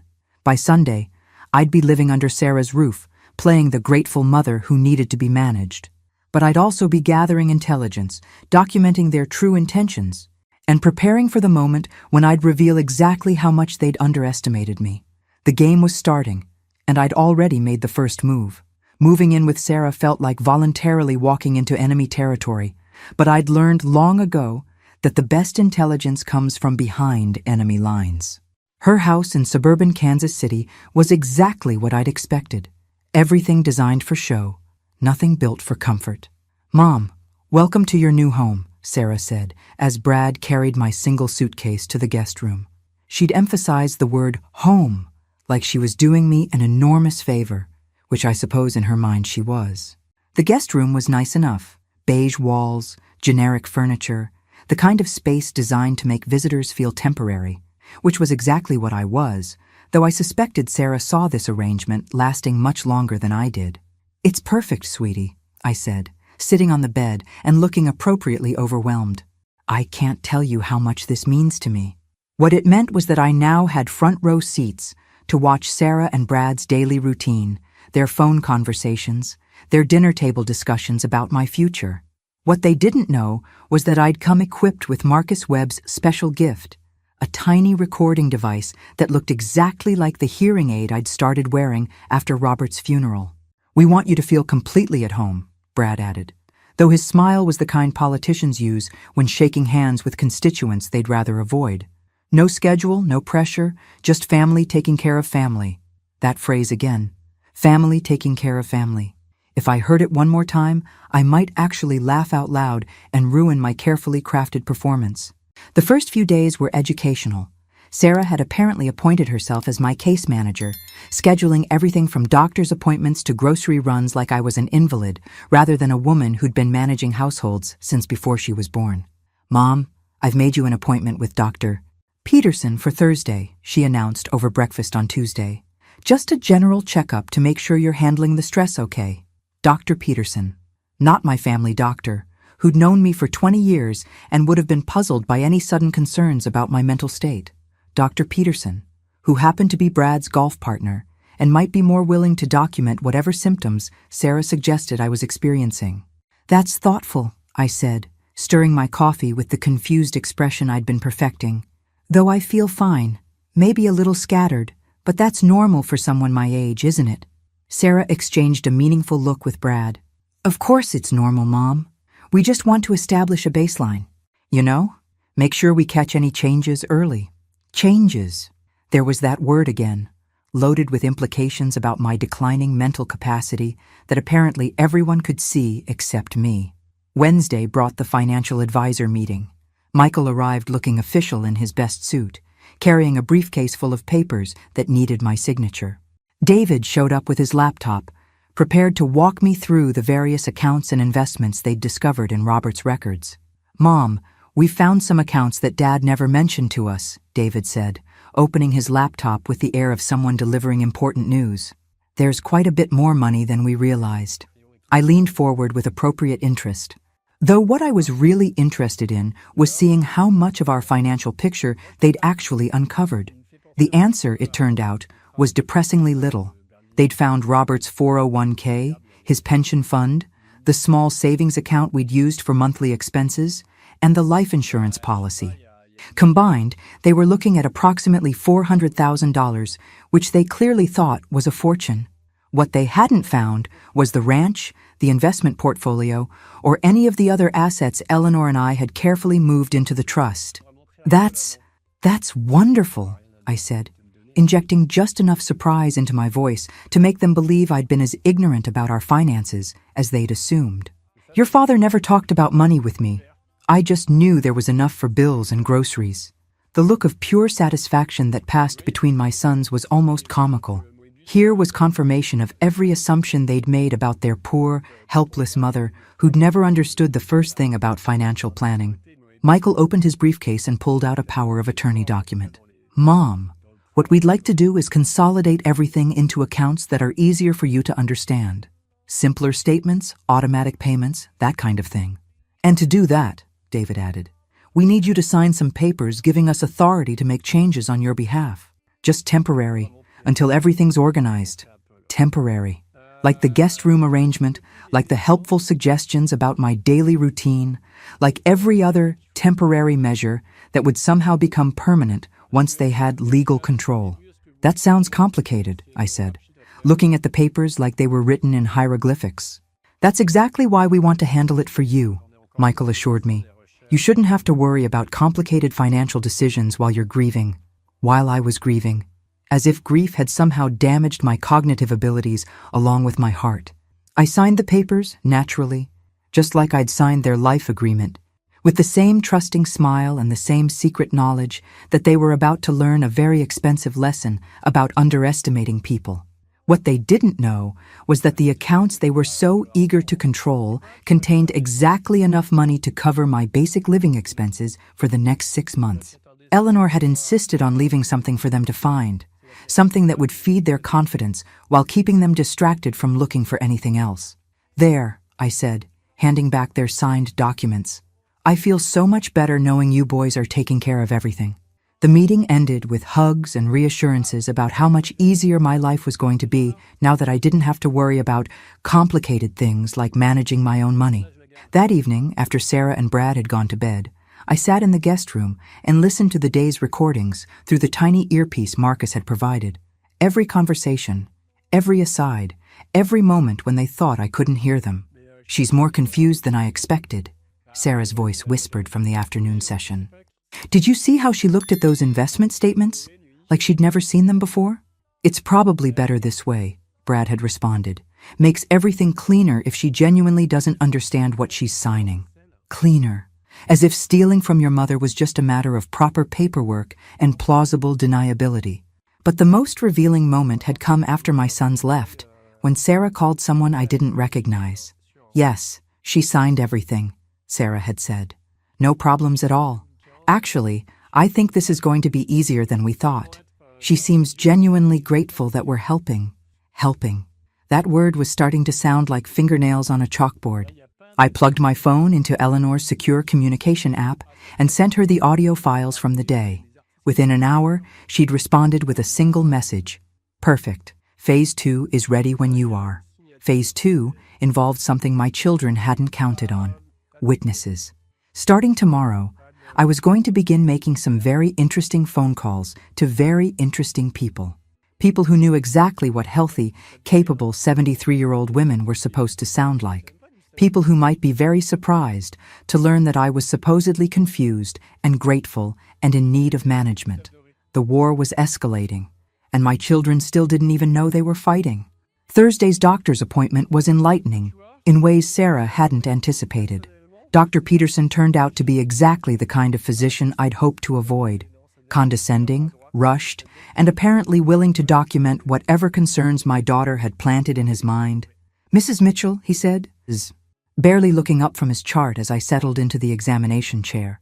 "Sarah tells me you've been having some difficulties adjusting since your husband's passing." Difficulties.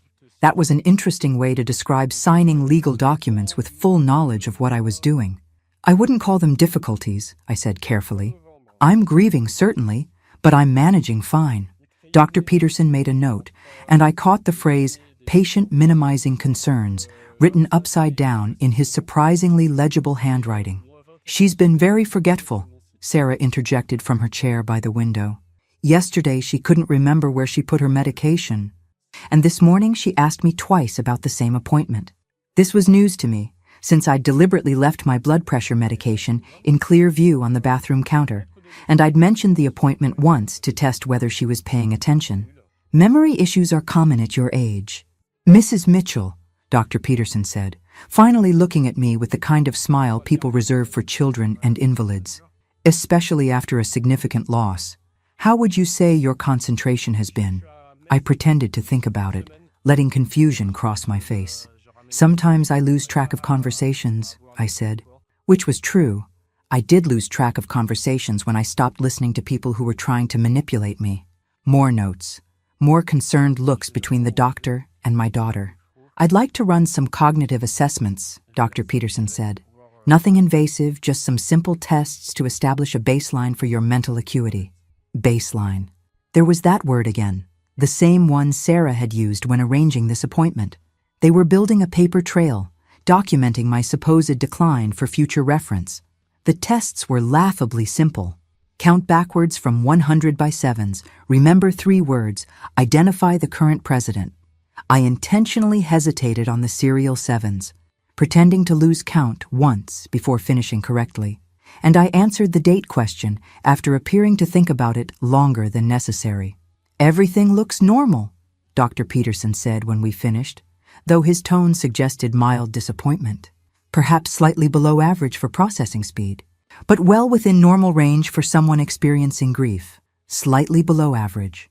I'd managed to ace his little tests while appearing just confused enough to support Sarah's narrative without actually failing anything that would require serious medical intervention.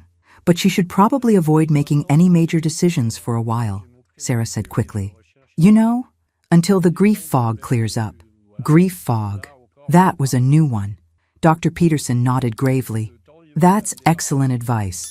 Mrs. Mitchell, I'd recommend letting your family handle complex matters while you focus on healing.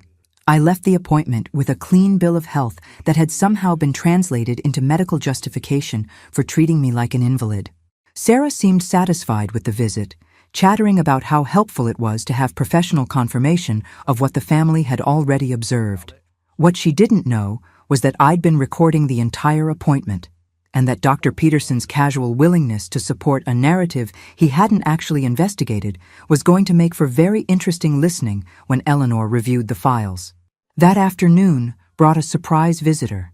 My neighbor Janet stopped by with flowers and the kind of determined expression that usually meant trouble. "Helen," she said, settling into Sarah's living room like she owned the place. "We need to talk." Janet had been my friend for 30 years, ever since she'd moved to Millfield after her first divorce.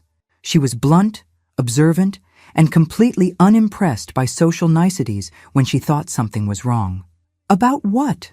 Sarah asked, though her voice carried a note of wariness that suggested she already suspected. "About the fact that everyone in town is talking about how you've moved your mother into your house because she can't take care of herself anymore," Janet said bluntly.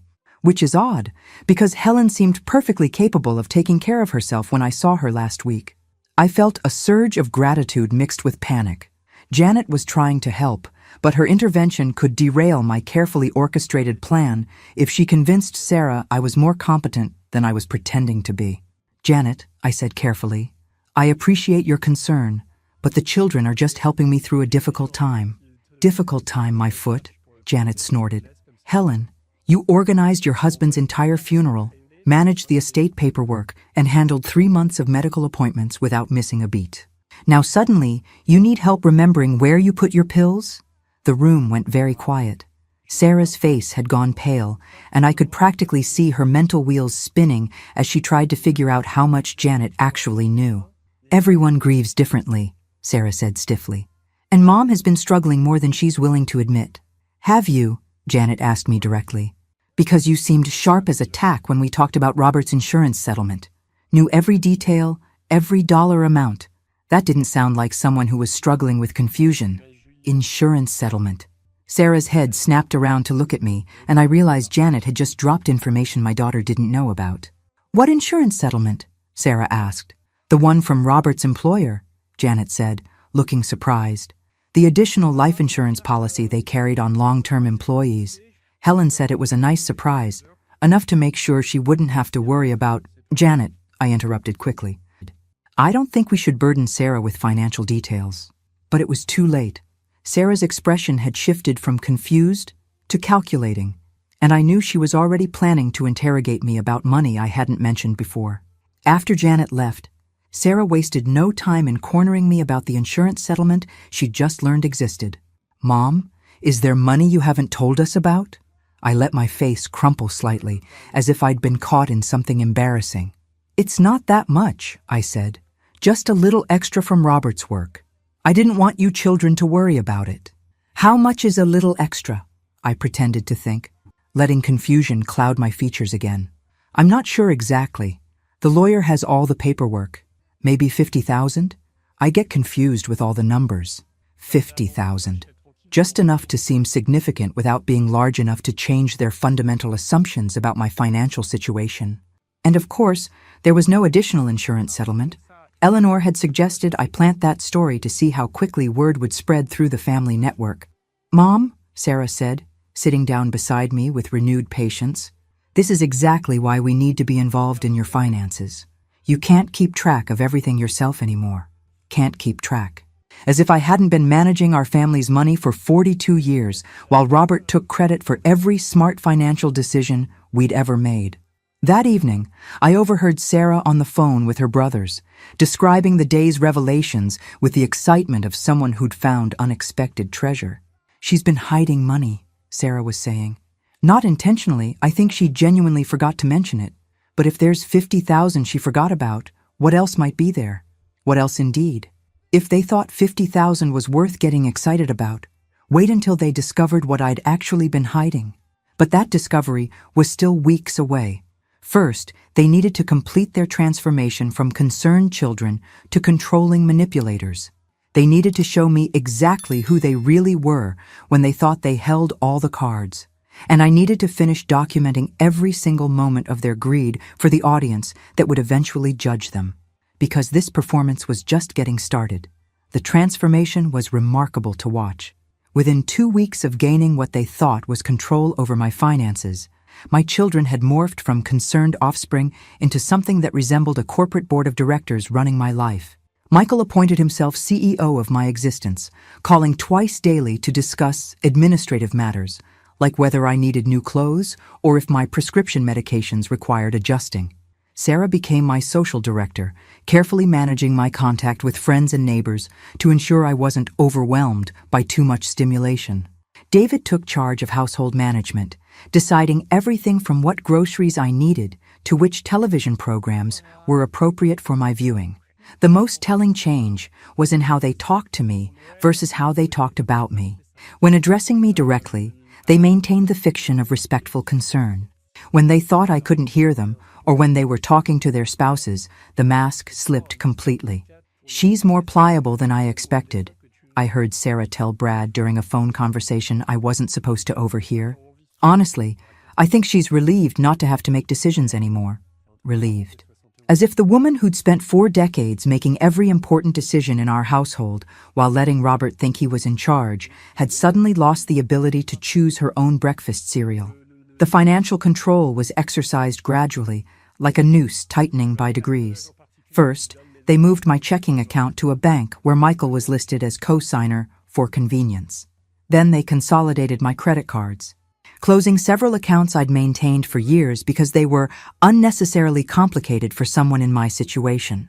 "Mom, we've simplified your banking," David announced proudly, presenting me with a folder containing my new financial setup.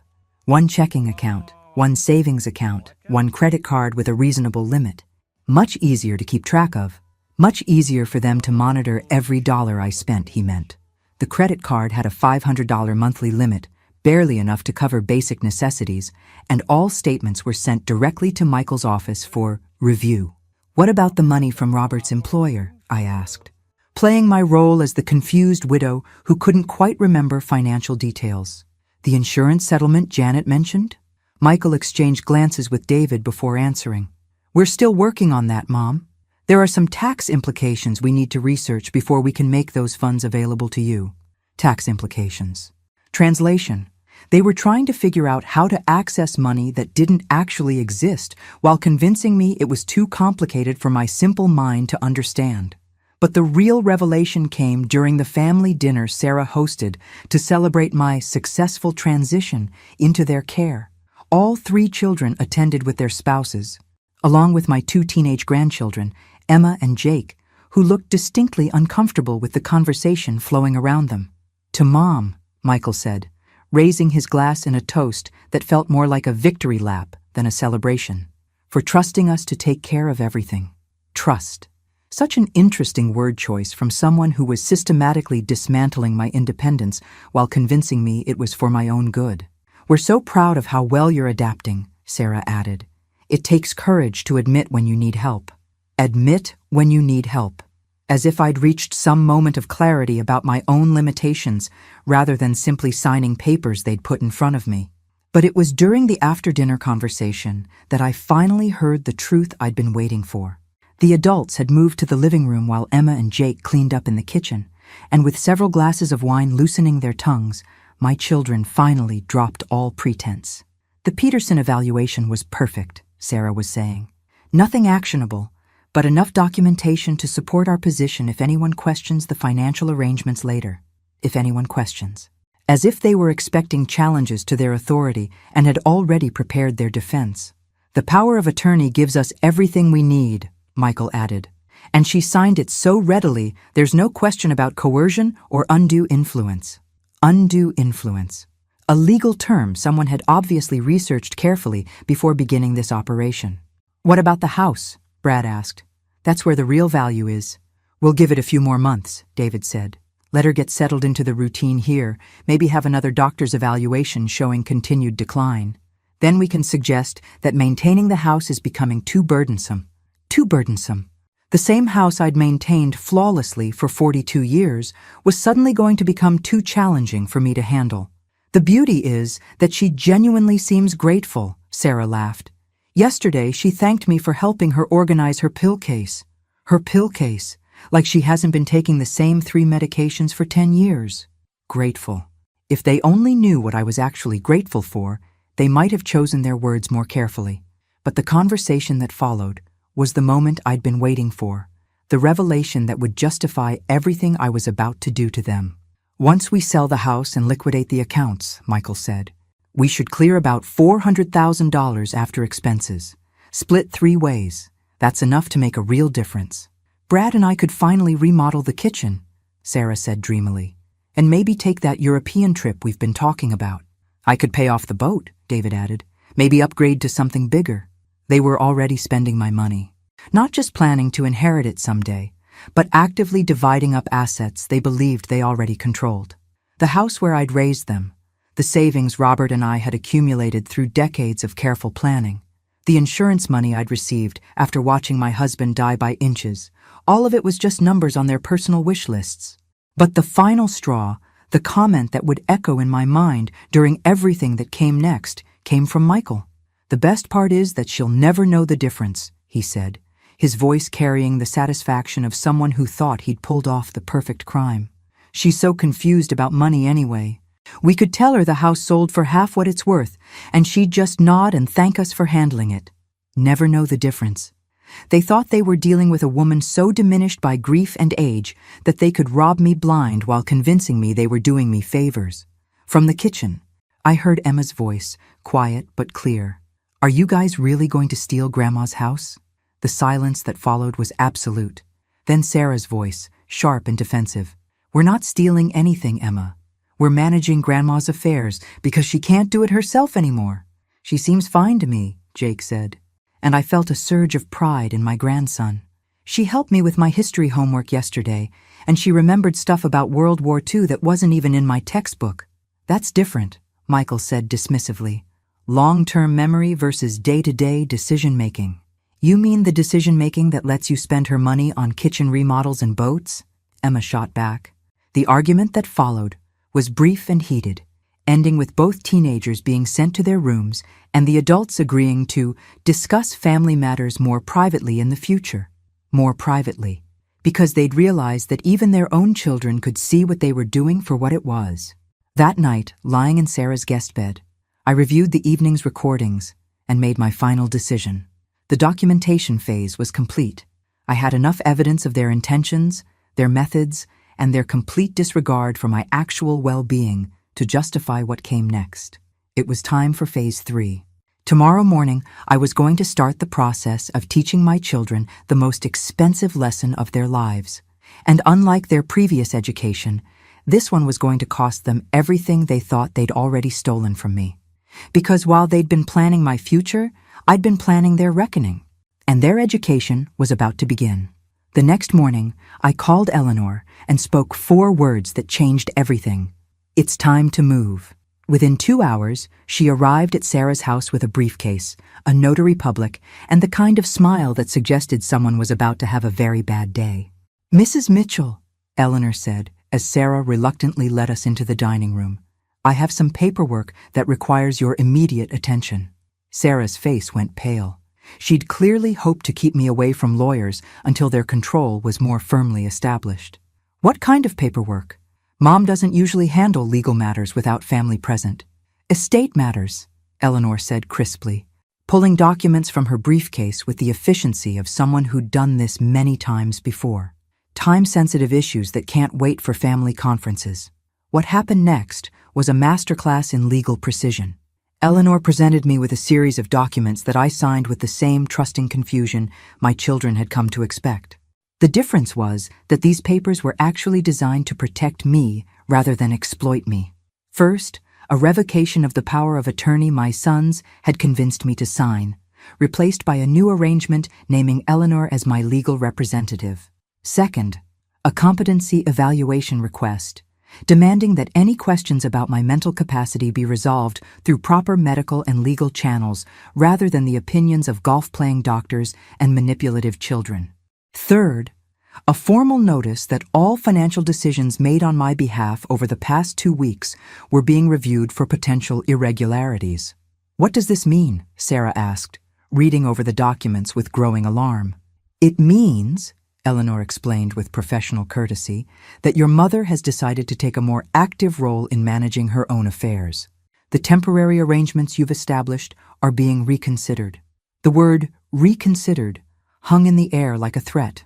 Sarah immediately called Michael, who arrived within 30 minutes looking like a man whose carefully constructed plans were suddenly collapsing around him. "Mom, what's going on?" he demanded, barely glancing at Eleanor before focusing entirely on me. "Why are you involving outside lawyers in family matters?" Outside lawyers. As if the woman who'd been managing our family's interests while he was still learning to tie his shoes couldn't possibly be trusted to choose her own legal representation. "I've been thinking about what you said," I told him, letting confusion creep into my voice again, "about how complicated everything is. So I asked Eleanor to help me understand what I've been signing." The look that passed between Michael and Sarah was worth recording, pure panic barely disguised as concern. "But we've already taken care of everything," Sarah said quickly. "You don't need to worry about legal complications now." "Actually," Eleanor interjected, "Mrs. Mitchell has every right to understand the documents she signed and the implications of the financial arrangements you've established on her behalf." Financial arrangements. That phrase made Michael's eye twitch, and I knew he was calculating how much of their scheme might be legally questionable if examined by someone who actually understood elder law. "Of course she has rights," he said, switching to his most reasonable tone. "We're not trying to hide anything. We're just trying to protect her from unnecessary stress." "Protect her from what?" "Specifically?" Eleanor asked, and I could tell she was enjoying this conversation almost as much as I was. "From having to deal with complex financial decisions while she's grieving," Sarah answered. "From making mistakes that could jeopardize her security." "I see," Eleanor said, making notes. "And who determined that Mrs. Mitchell was unable to make these decisions herself?" The silence that followed was telling. They'd based their entire scheme on the assumption that grief and age automatically meant incompetence, without ever bothering to establish that assumption through proper medical or legal evaluation. "It's obvious to anyone who spends time with her," Michael finally said. "His patience clearly wearing thin. She's confused, forgetful, easily overwhelmed." "Based on what evidence?" Eleanor pressed. "Based on living with her for 2 weeks," Sarah snapped. "Based on watching her struggle with simple tasks and forget basic information." "I'd like to hear about these struggles from Mrs. Mitchell herself," Eleanor said, turning to me with the kind of professional attention that made me feel like the competent adult I'd always been. "Have you been having difficulty managing your daily affairs?" This was my moment. The performance I'd been preparing for weeks. The role that would determine whether my children's education proceeded as planned or whether I'd have to settle for simply protecting myself from their schemes. "I don't think so," I said carefully, looking between Eleanor and my children with appropriate confusion. "I mean, Sarah says I am, but I feel like I've been managing fine." "She thinks she's managing fine," Michael said quickly. "But that's part of the problem. She doesn't recognize her own limitations." "What limitations specifically?" Eleanor asked me directly. I pretended to think about it, letting uncertainty cloud my features. "Well, they say I forget things, and that I get confused about money. Maybe they're right. Maybe I'm not seeing it myself." It was a perfect response. Just enough doubt to justify their concerns without actually admitting to any specific incidents of incompetence. Eleanor nodded approvingly. "Mrs. Mitchell, would you be willing to undergo a comprehensive evaluation to determine your decision-making capacity? Something more thorough than Dr. Peterson's brief assessment?" "If it would help," I said, though I let my voice carry a note of worry. "I don't want to be a burden on my children if I really can't take care of myself." The trap was set. My children could either agree to a proper competency evaluation, which I would pass with flying colors, or they could object and reveal that their entire scheme depended on avoiding professional scrutiny of my actual mental state. "That seems unnecessary," Michael said after a long pause. "We're not questioning Mom's legal capacity. We're just trying to help her through a difficult time." "Then you won't object to having that capacity formally confirmed," Eleanor said smoothly. And there it was. The moment when they had to choose between supporting their narrative of my incompetence and avoiding the professional evaluation that would expose that narrative as fiction. "Of course we support whatever Mom wants," Sarah said finally, though her voice carried all the enthusiasm of someone agreeing to root canal surgery. "Excellent," Eleanor said, packing her documents with satisfaction. "I'll arrange for the evaluation with Dr. Margaret Hayes, a geriatric psychiatrist who specializes in capacity assessments. She should be able to see us within the week." After Eleanor left, the atmosphere in Sarah's house shifted dramatically. The pretense of caring concern evaporated, replaced by barely controlled anxiety about how badly their plans had just been disrupted. "Mom," Michael said, sitting beside me with forced calm, "I hope you understand what you've done. You've just invited strangers to judge your mental capacity based on a few hours of testing." Strangers. As if qualified medical professionals were less trustworthy than children with obvious financial motivations. "Maybe that's for the best," I said quietly. "If I really am as confused as you think, shouldn't that be documented properly?" The question hung in the air like an accusation. Because if I really was incompetent, they should be eager to have that incompetence professionally confirmed. Their reluctance to pursue proper evaluation revealed more about their true motives than any conversation I'd recorded. That evening, I overheard Sarah on the phone with someone I didn't recognize, her voice tight with frustration. "The lawyer showed up out of nowhere," she was saying. "Now they want a full psychiatric evaluation. We need to know what our options are if she passes." If she passes. Not when she fails, but if she passes. Because somewhere deep down, they knew I wasn't actually incompetent. They'd just been hoping no one would bother to verify their claims. "What do you mean, Plan B?" Sarah continued. "We've already moved forward with the financial arrangements. If the evaluation shows she's competent, we could be in serious legal trouble." Legal trouble. Finally, someone was speaking honestly about the potential consequences of their actions. The conversation that followed was muffled, but I caught enough to understand that my children had been receiving advice from someone with experience in elder financial exploitation. Someone who'd guided them through the process of establishing control over my assets, while maintaining plausible deniability about their motives. Someone who was now telling them they might have moved too quickly and exposed themselves to charges that could result in criminal prosecution. As I lay in bed that night, listening to the muffled sounds of Sarah and Brad arguing about damage control, I felt a satisfaction deeper than anything I'd experienced since Robert's funeral. My children had just learned that their victim was fighting back, and tomorrow they were going to discover that their fight was with someone who'd been planning this war much longer than they'd been planning their theft. The education was accelerating, and tuition was about to get much more expensive. Dr. Margaret Hayes turned out to be everything Eleanor had promised: thorough, professional, and utterly unimpressed by family drama. Her office was designed for comfort rather than intimidation, which made the comprehensive evaluation she conducted over 3 hours feel more like an interesting conversation than a medical examination. "Mrs. Mitchell," she said as we finished the final battery of cognitive tests, "I want to be absolutely clear about my findings." Michael and Sarah sat in the waiting room, where they'd been banished after attempting to influence the evaluation with their concerns about my recent behavior. Dr. Hayes had politely but firmly explained that family input would be collected separately to avoid contamination of the assessment process. "Your cognitive function is not only normal for your age," Dr. Hayes continued, "it's actually above average in several key areas. Your memory, reasoning ability, and decision-making capacity all fall well within the range I'd expect from someone with your educational background and life experience. Above average." I'd aced every test she'd given me, from complex mathematical calculations to detailed questions about current events, financial planning, and legal concepts. The supposed confusion my children had documented was nowhere to be found. "What about the forgetfulness my family mentioned?" I asked, maintaining my role as the concerned patient.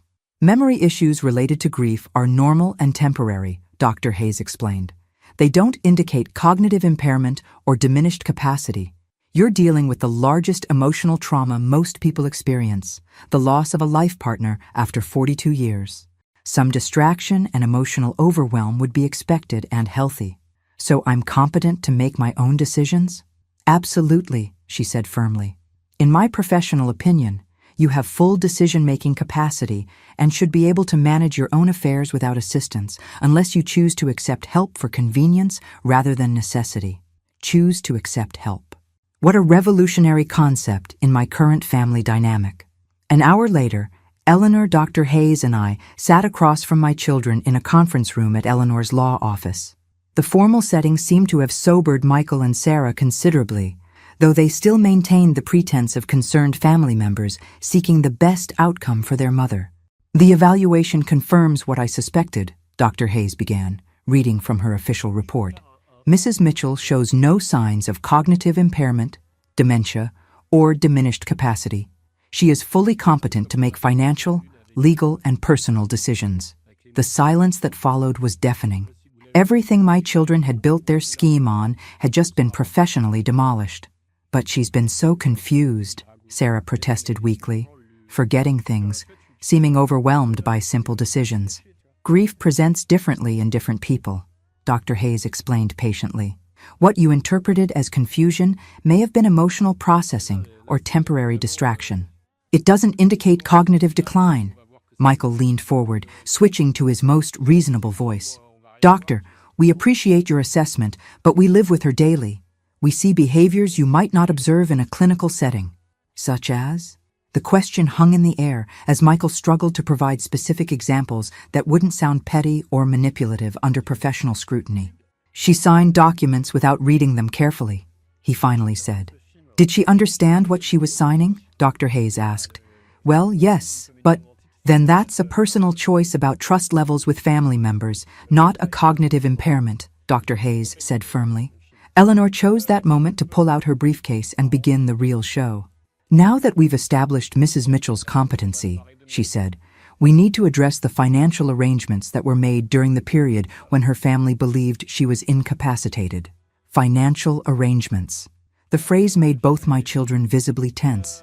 Over the past 2 weeks, Eleanor continued, consulting her notes, significant changes were made to Mrs. Mitchell's banking and financial management without proper legal documentation of incapacity. She signed power of attorney documents, Michael said quickly. Documents that were obtained under potentially false pretenses, Eleanor replied.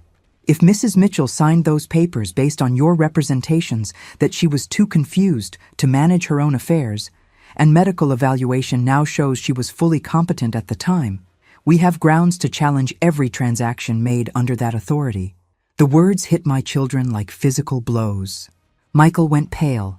Sarah grabbed her purse like she was preparing to flee, and the tension in the room became thick enough to cut with a knife.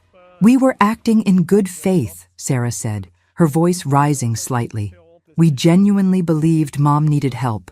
Based on what evidence? Eleanor asked, echoing the question she'd posed during our first confrontation. Based on our observations as her family, Michael said, though his confidence was clearly shaken.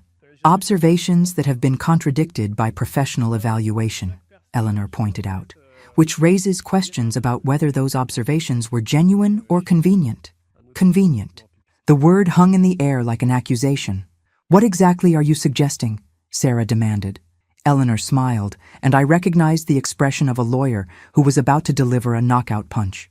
I'm suggesting that we review every financial transaction made under the disputed power of attorney. Every account closure, every fund transfer, every decision made on Mrs. Mitchell's behalf.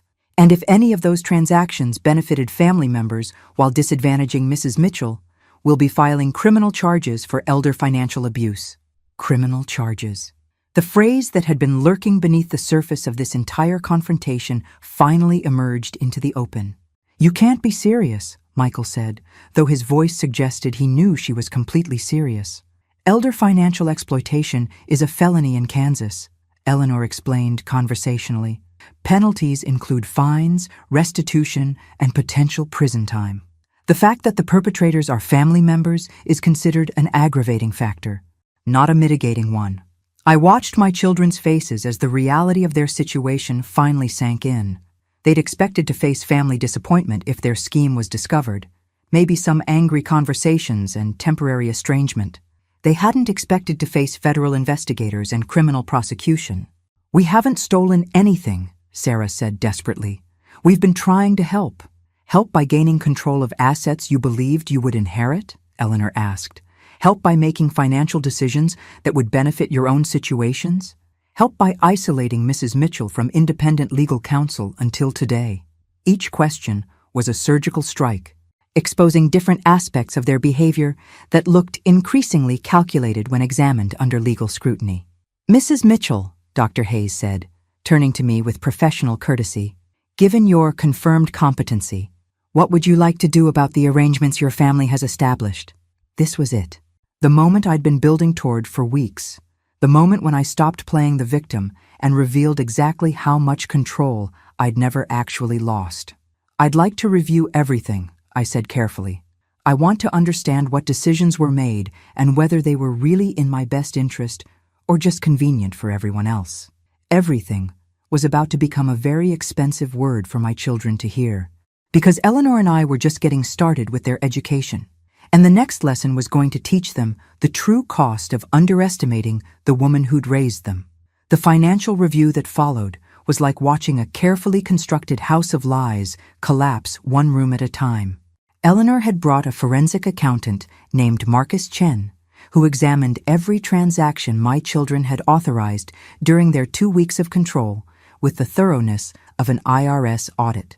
"This is interesting," Marcus said, pulling up bank records on his laptop as we sat in Eleanor's conference room.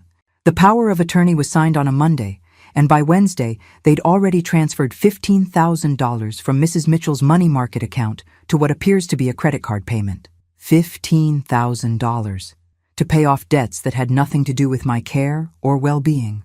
That was for Mom's benefit, Michael said quickly. We consolidated her credit cards to simplify her financial management. "By paying off credit cards in your wife Jennifer's name?" Marcus asked, consulting his detailed printouts. The silence that followed was deafening. Michael's face went from pale to red as he realized their financial sleight of hand was being exposed with professional precision. "There must be some mistake," Sarah said, though her voice lacked conviction. "No mistake," Marcus confirmed.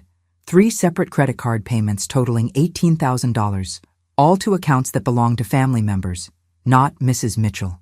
$18,000, nearly half of the money they'd discovered in Robert's accounts, used to pay off their personal debts while convincing me they were simplifying my finances. "The really interesting pattern," Marcus continued, "is the timing. These payments were made immediately after gaining financial control, suggesting they were planned rather than spontaneous decisions made for Mrs. Mitchell's benefit. Planned. That single word transformed their actions from misguided help into calculated theft, and everyone in the room knew it. Eleanor pulled out a legal pad and began making notes with the methodical precision of someone building a criminal case. "Marcus, walk us through the other transactions." What followed was a masterclass in financial exploitation disguised as family assistance. My children hadn't just paid off their debts with my money, they'd systematically redirected my financial resources to benefit themselves while maintaining the fiction that they were protecting me. "Here we have a $5,000 transfer to David Mitchell's business account," Marcus said, labeled as Household Management Consulting Fee. Household Management Consulting. David had literally paid himself $5,000 for the privilege of controlling my finances, creating an official-sounding invoice for services I'd never requested. "And this $3,000 payment to Sarah Bradley for residential care coordination?" Marcus continued. $3,000 for letting me sleep in her guest room for 2 weeks while she monitored my every conversation and restricted my contact with the outside world. "The total amount diverted from Mrs. Mitchell's accounts to family members over 2 weeks is $31,000, Marcus announced, nearly 80% of the liquid assets they discovered. $31,000. In 2 weeks. If I'd actually been the confused, grateful widow they thought I was, they would have stolen nearly everything I had while convincing me they were doing me favors.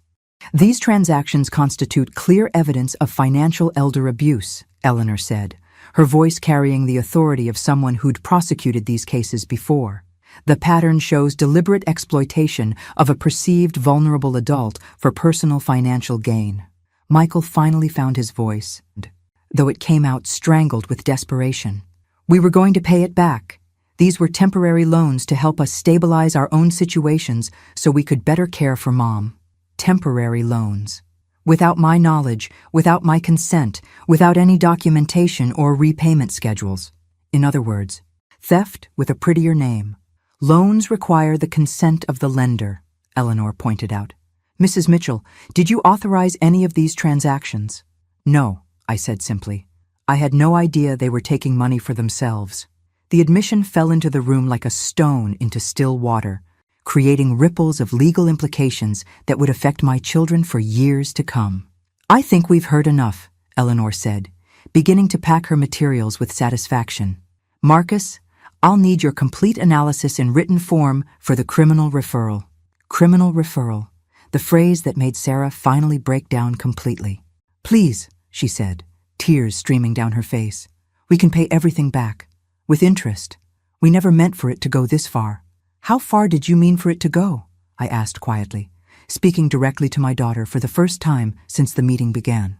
Sarah looked at me with the expression of someone who'd just realized she'd been caught in something much worse than a family disagreement. Mom, I know how this looks, but we genuinely thought we were helping. By stealing my money? By managing your affairs so you wouldn't have to worry about them, while helping yourselves to $31,000 in the process. Sarah's face crumpled as the reality of their situation finally hit her. They weren't just losing control of my finances. They were facing criminal charges that could destroy their reputations, their careers, and their freedom. Mrs. Mitchell, Eleanor said, turning to me with professional deference, you have several options for how to proceed. We can file criminal charges, pursue civil recovery, or negotiate a restitution agreement that avoids prosecution in exchange for full repayment and other considerations. Other considerations. I liked the sound of that phrase because I was just beginning to outline what those considerations might include. I need time to think, I said, playing my role as the thoughtful victim who was struggling with the decision of whether to destroy her own children's lives. Of course, Eleanor agreed. Take all the time you need. Meanwhile, we'll be securing your financial accounts and ensuring no further unauthorized transactions occur. As we left the meeting, my children looked like survivors of a natural disaster, shell-shocked, displaced, and beginning to understand that their old world had been permanently destroyed. But they hadn't seen anything yet, because while Eleanor and Marcus had been exposing the money they'd stolen, I'd been preparing to reveal the money they'd never known existed. The ranch, the investment portfolio, the carefully hidden assets that would transform this from a case of stealing from a modest widow into something much more significant. Phase 4 was about to begin, and my children were about to learn that their attempt to steal $400,000 had actually put them in line to lose access to nearly $7 million. The education was accelerating, and the final exam was going to be brutal. 3 days later, I made a decision that would change everything. I called Michael, Sarah, and David to meet me at the house, our family home that they'd been so eager to sell for my own good. When they arrived, they found me sitting in Robert's favorite chair with Eleanor, Marcus Chen, and a woman they didn't recognize. Mom, what's going on? Sarah asked, clearly nervous about the formal atmosphere I'd created. I've made some decisions about how to handle what you've done, I said, my voice carrying a firmness they hadn't heard since they were children being disciplined for lying. The woman they didn't recognize stepped forward with a professional smile. I'm Detective Lisa Rodriguez with the Kansas Bureau of Investigation. I specialize in financial crimes against elderly victims. The color drained from all 3 of their faces simultaneously. A detective. This was no longer a family matter or even a civil dispute. It was a criminal investigation. Mrs. Mitchell has provided us with extensive documentation of financial exploitation, Detective Rodriguez continued, pulling out a thick folder that contained weeks of recorded conversations, bank records, and Marcus's forensic analysis. We want to cooperate, Michael said quickly, his voice pitched higher than usual. We've already agreed to pay back everything. Mr. Mitchell, Detective Rodriguez said calmly, financial elder abuse is a Class C felony in Kansas. The amount involved, the relationship between perpetrators and victim, and the systematic nature of the exploitation are all aggravating factors. This isn't something you can simply repay and walk away from. Systematic nature. That phrase hung in the air as the full weight of their situation became clear. This wasn't being treated as a family misunderstanding. It was being prosecuted as an organized criminal enterprise.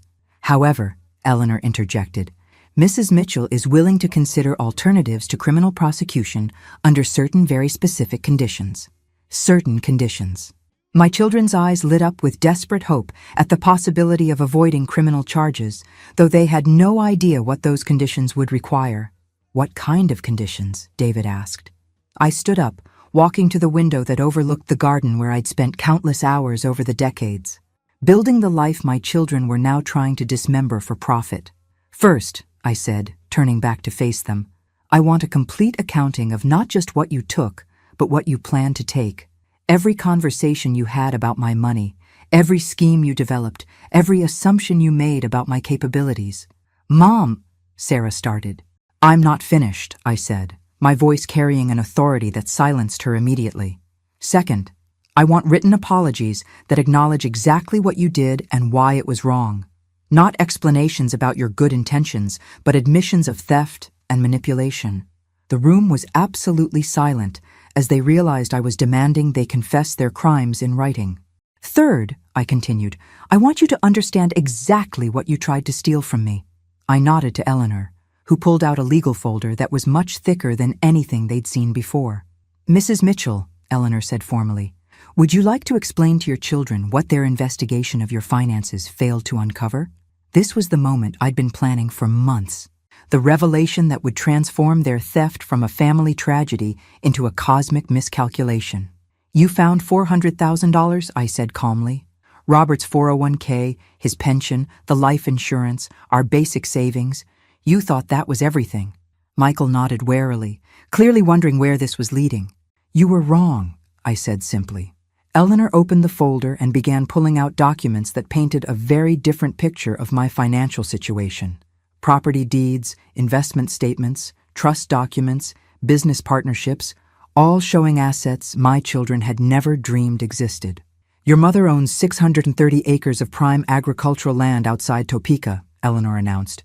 Current market value, approximately $2.8 million. The silence that followed was profound. My children stared at the property documents like they were written in a foreign language. She also maintains an investment portfolio that has been growing for 40 years, Eleanor continued, currently valued at approximately $3.2 million. $6 million.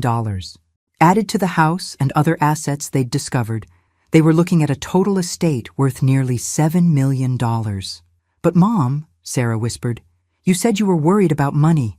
You acted like Dad's death left you struggling. I never said I was struggling, I corrected her. You assumed I was struggling based on your belief that I was too simple to manage substantial wealth. The truth hit them like a physical blow. They hadn't been stealing from a confused widow with modest resources. They'd been attempting to exploit someone whose actual wealth dwarfed anything they'd imagined. Why didn't you tell us? Michael asked, his voice barely audible.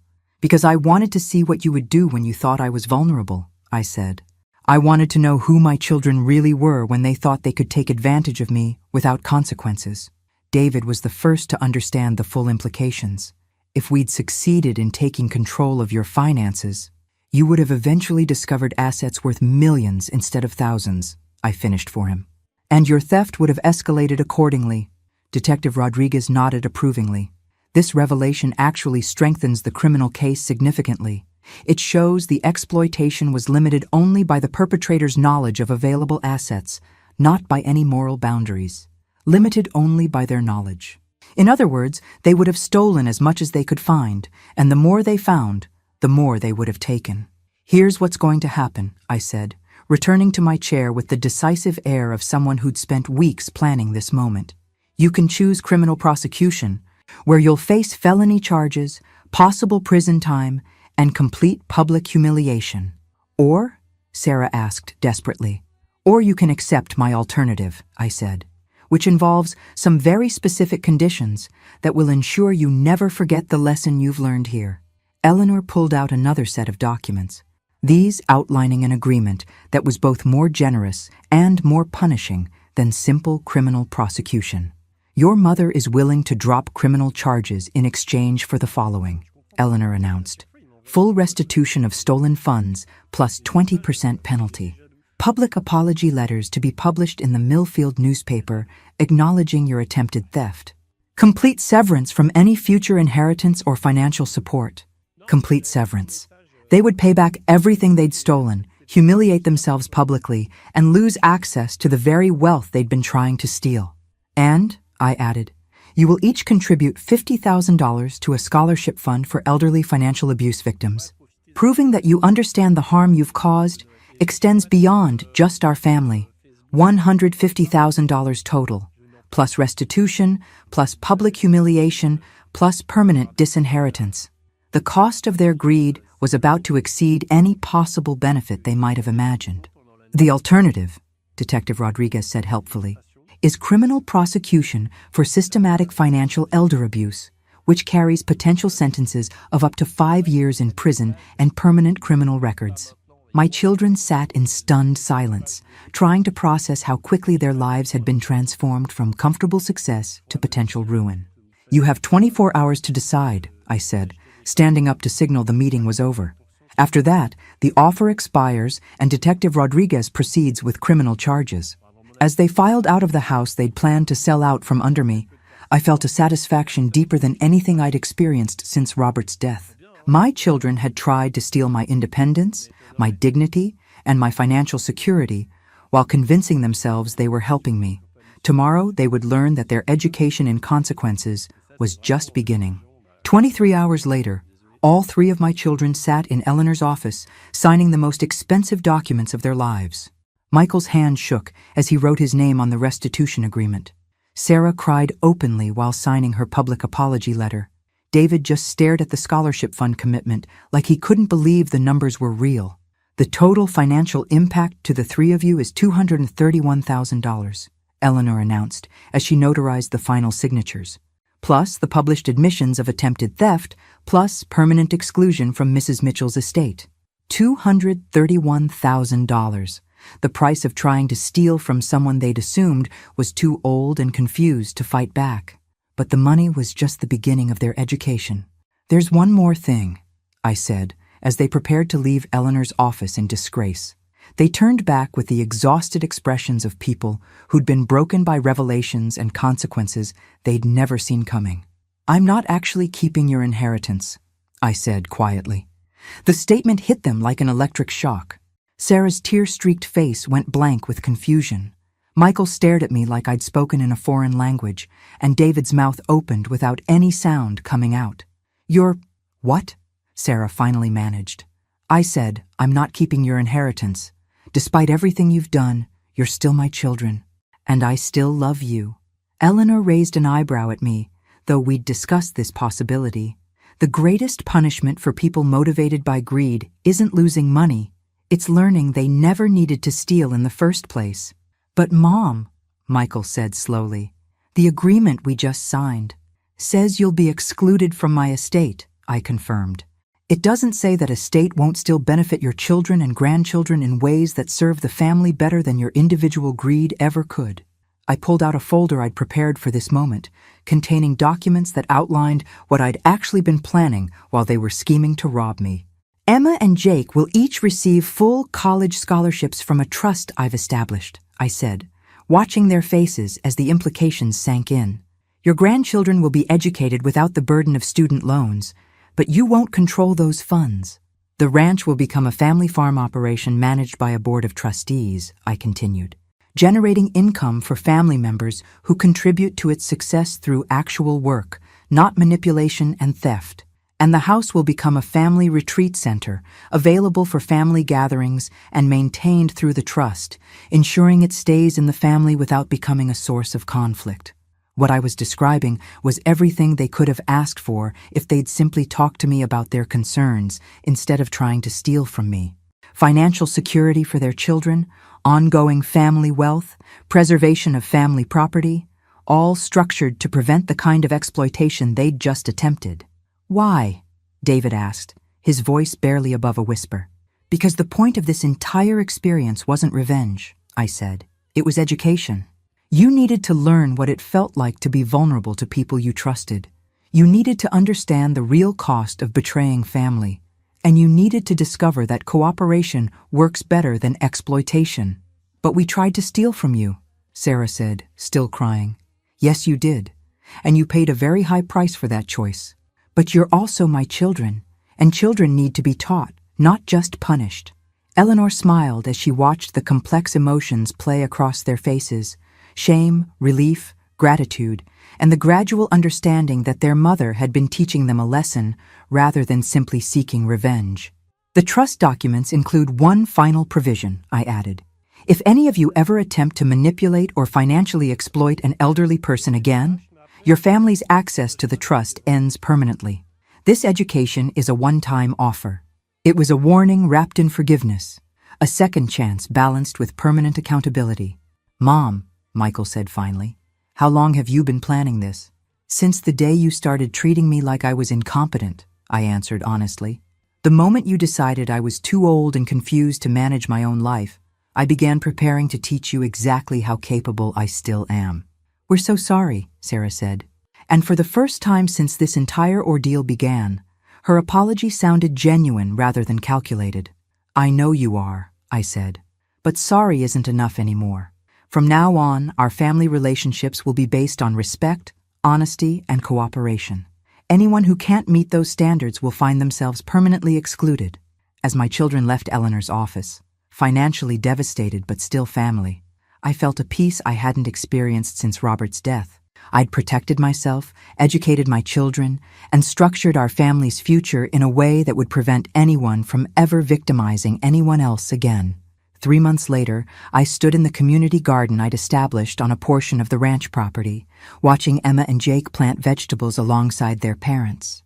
The scholarship fund had grown beyond my initial contribution, helping dozens of elderly abuse victims while providing ongoing education for my family about the importance of protecting vulnerable people.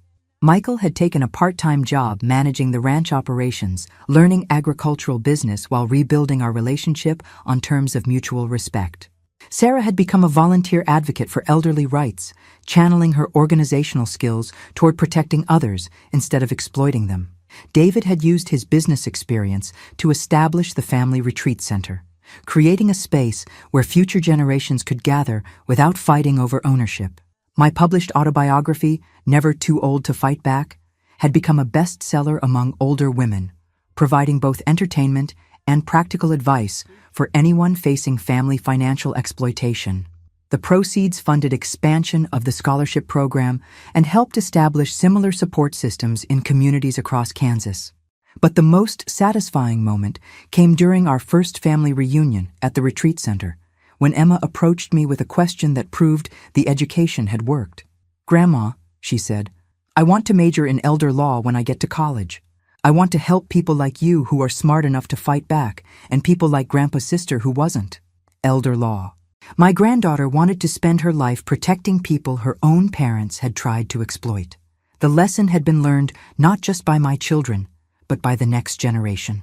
"That's a wonderful choice, sweetheart," I told her. "And when you graduate, there will be a place for you in the family foundation we're establishing to fight elder abuse across the country." As I watched my family working together in the garden they'd helped plant, I realized that sometimes the greatest gift you can give your children isn't money or property. It's the education that teaches them to value people over profit, relationship over exploitation, and integrity over easy gain. My children had tried to steal my independence and discovered instead that I was strong enough to restructure their entire world while teaching them to become better people. It had been the most expensive education any of them ever received, but also the most valuable. And every time I looked at the ranch they'd never known about, the investments they'd never discovered, and the trust documents that would protect our family for generations, I remembered that sometimes the best defense against being underestimated is letting people underestimate you until the moment you teach them otherwise. The lesson was over. The learning would last forever. Thanks for listening. Don't forget to subscribe and feel free to share your story in the comments. Your voice matters.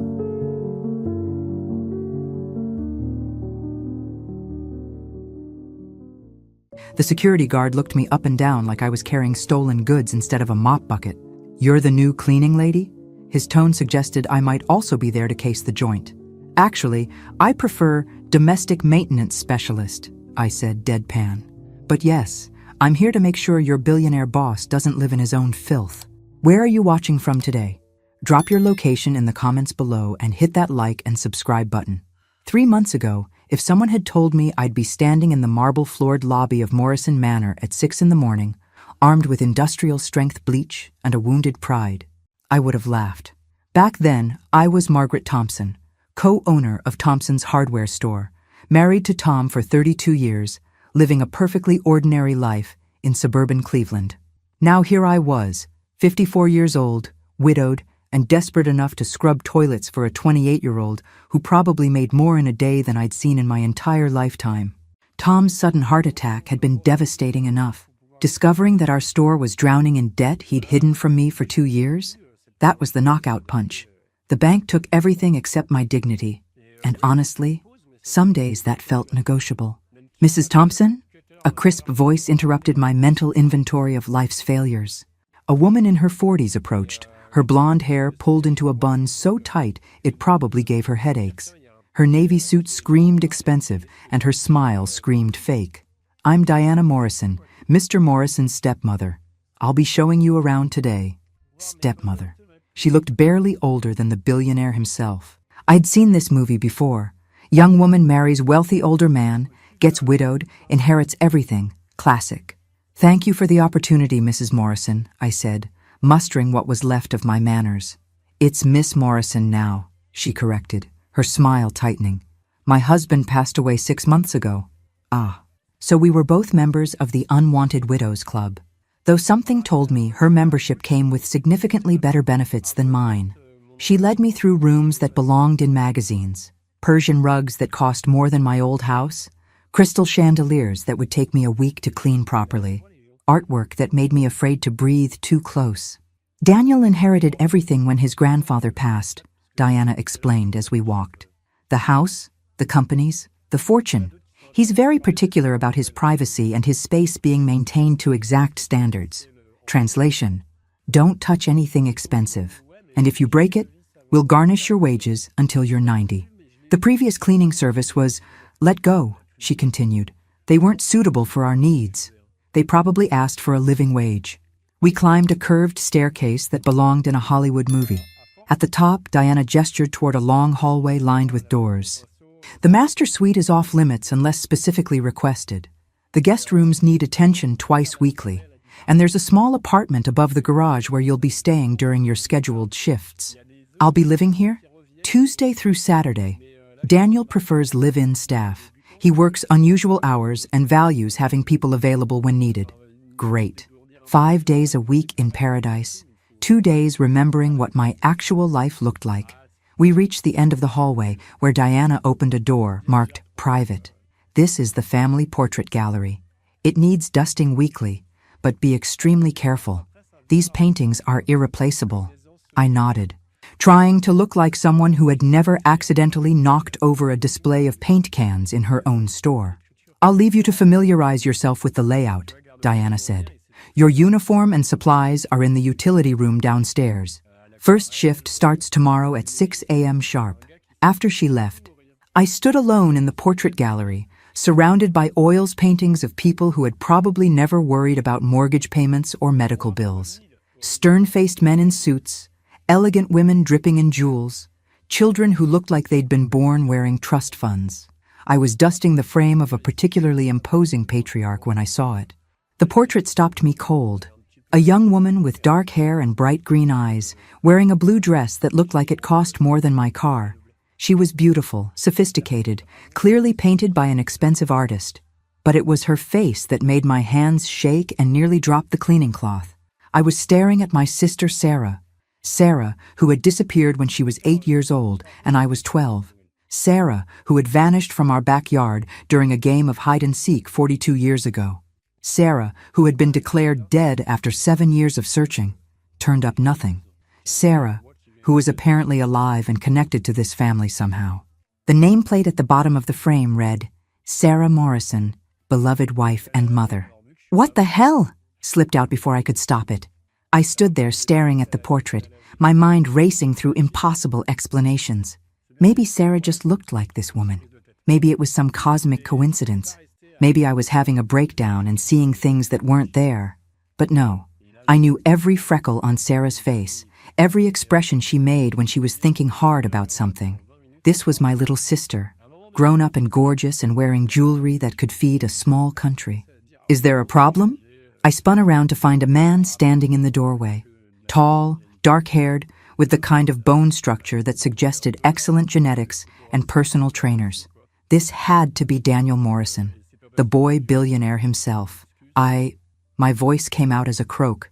I cleared my throat and tried again. I was just cleaning the portraits, sir. You're staring at that particular painting like you've seen a ghost. You have no idea. She's very beautiful, I managed. Your wife? My mother. Mother.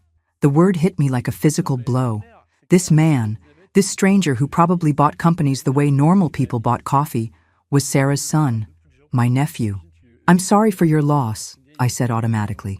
His expression darkened. She's not dead. Now I was really confused. But Diana says a lot of things. His tone suggested he and his stepmother weren't exchanging Christmas cards. My mother disappeared 8 years ago. No note, no explanation. She just vanished. 8 years ago. That would make this the second time Sarah had disappeared from someone's life. That must have been devastating, I said carefully. Daniel studied me with eyes that reminded me unnervingly of Sarah's. You look familiar. Have we met before? My heart hammered against my ribs. I don't think so, sir. I would have remembered. Daniel? And yes, you would have. He stepped closer to the portrait. My mother had a sister once, before she met my father. She used to tell me stories about her when I was little. What kind of stories? About growing up poor in Cleveland. About a sister who protected her, who taught her to be brave when their parents fought. His voice softened slightly. She said her sister was the only person who ever made her feel safe. Tears stung my eyes. I had tried so hard to protect Sarah. The night before she disappeared, I'd promised her I'd always keep her safe. I'd failed spectacularly. What was her sister's name? I whispered. Margaret. But everyone called her Maggie. The room tilted sideways. He knew. Somehow, impossibly, my sister had told her son about me. Sir, I need to ask you something, and I know it's going to sound insane. Daniel raised an eyebrow. Try me. I took a deep breath and pointed at the portrait. Why does your mother look exactly like my sister who disappeared 42 years ago? For a moment, Daniel just stared at me. Then he looked at the portrait, then back at me, and I watched his face go pale. What's your full name? He asked quietly. Margaret Thompson, but everyone calls me Maggie. Daniel sank into a nearby chair like his legs had given out. Oh my God. I think, I said, my voice shaking, we need to have a very long conversation. 20 minutes later, we sat in Daniel's study while I tried to process what he'd told me. Sarah hadn't died. She'd been taken. My father found her wandering alone near Pittsburgh when she was 8, Daniel explained. She was scared, dirty, couldn't remember anything about her family. He brought her home and my grandmother took her in. Couldn't remember. Or wouldn't say?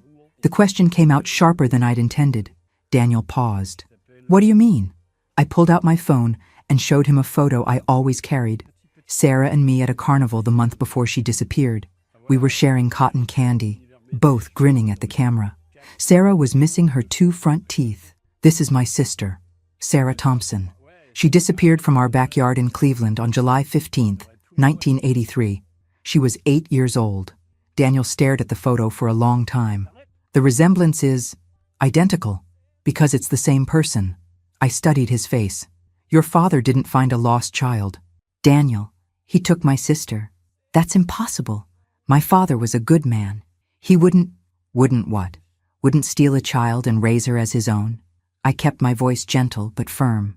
Look at the dates. Look at the photo. Look at your mother's face.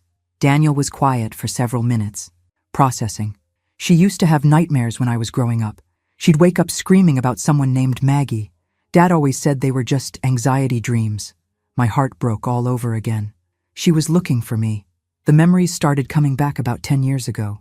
She began asking questions about her childhood, about where she came from. Dad got defensive, said the past didn't matter, that we were her real family now. What happened 8 years ago, when she disappeared? Daniel's jaw tightened. She hired a private investigator to look into her past. Found out her real last name might have been Thompson.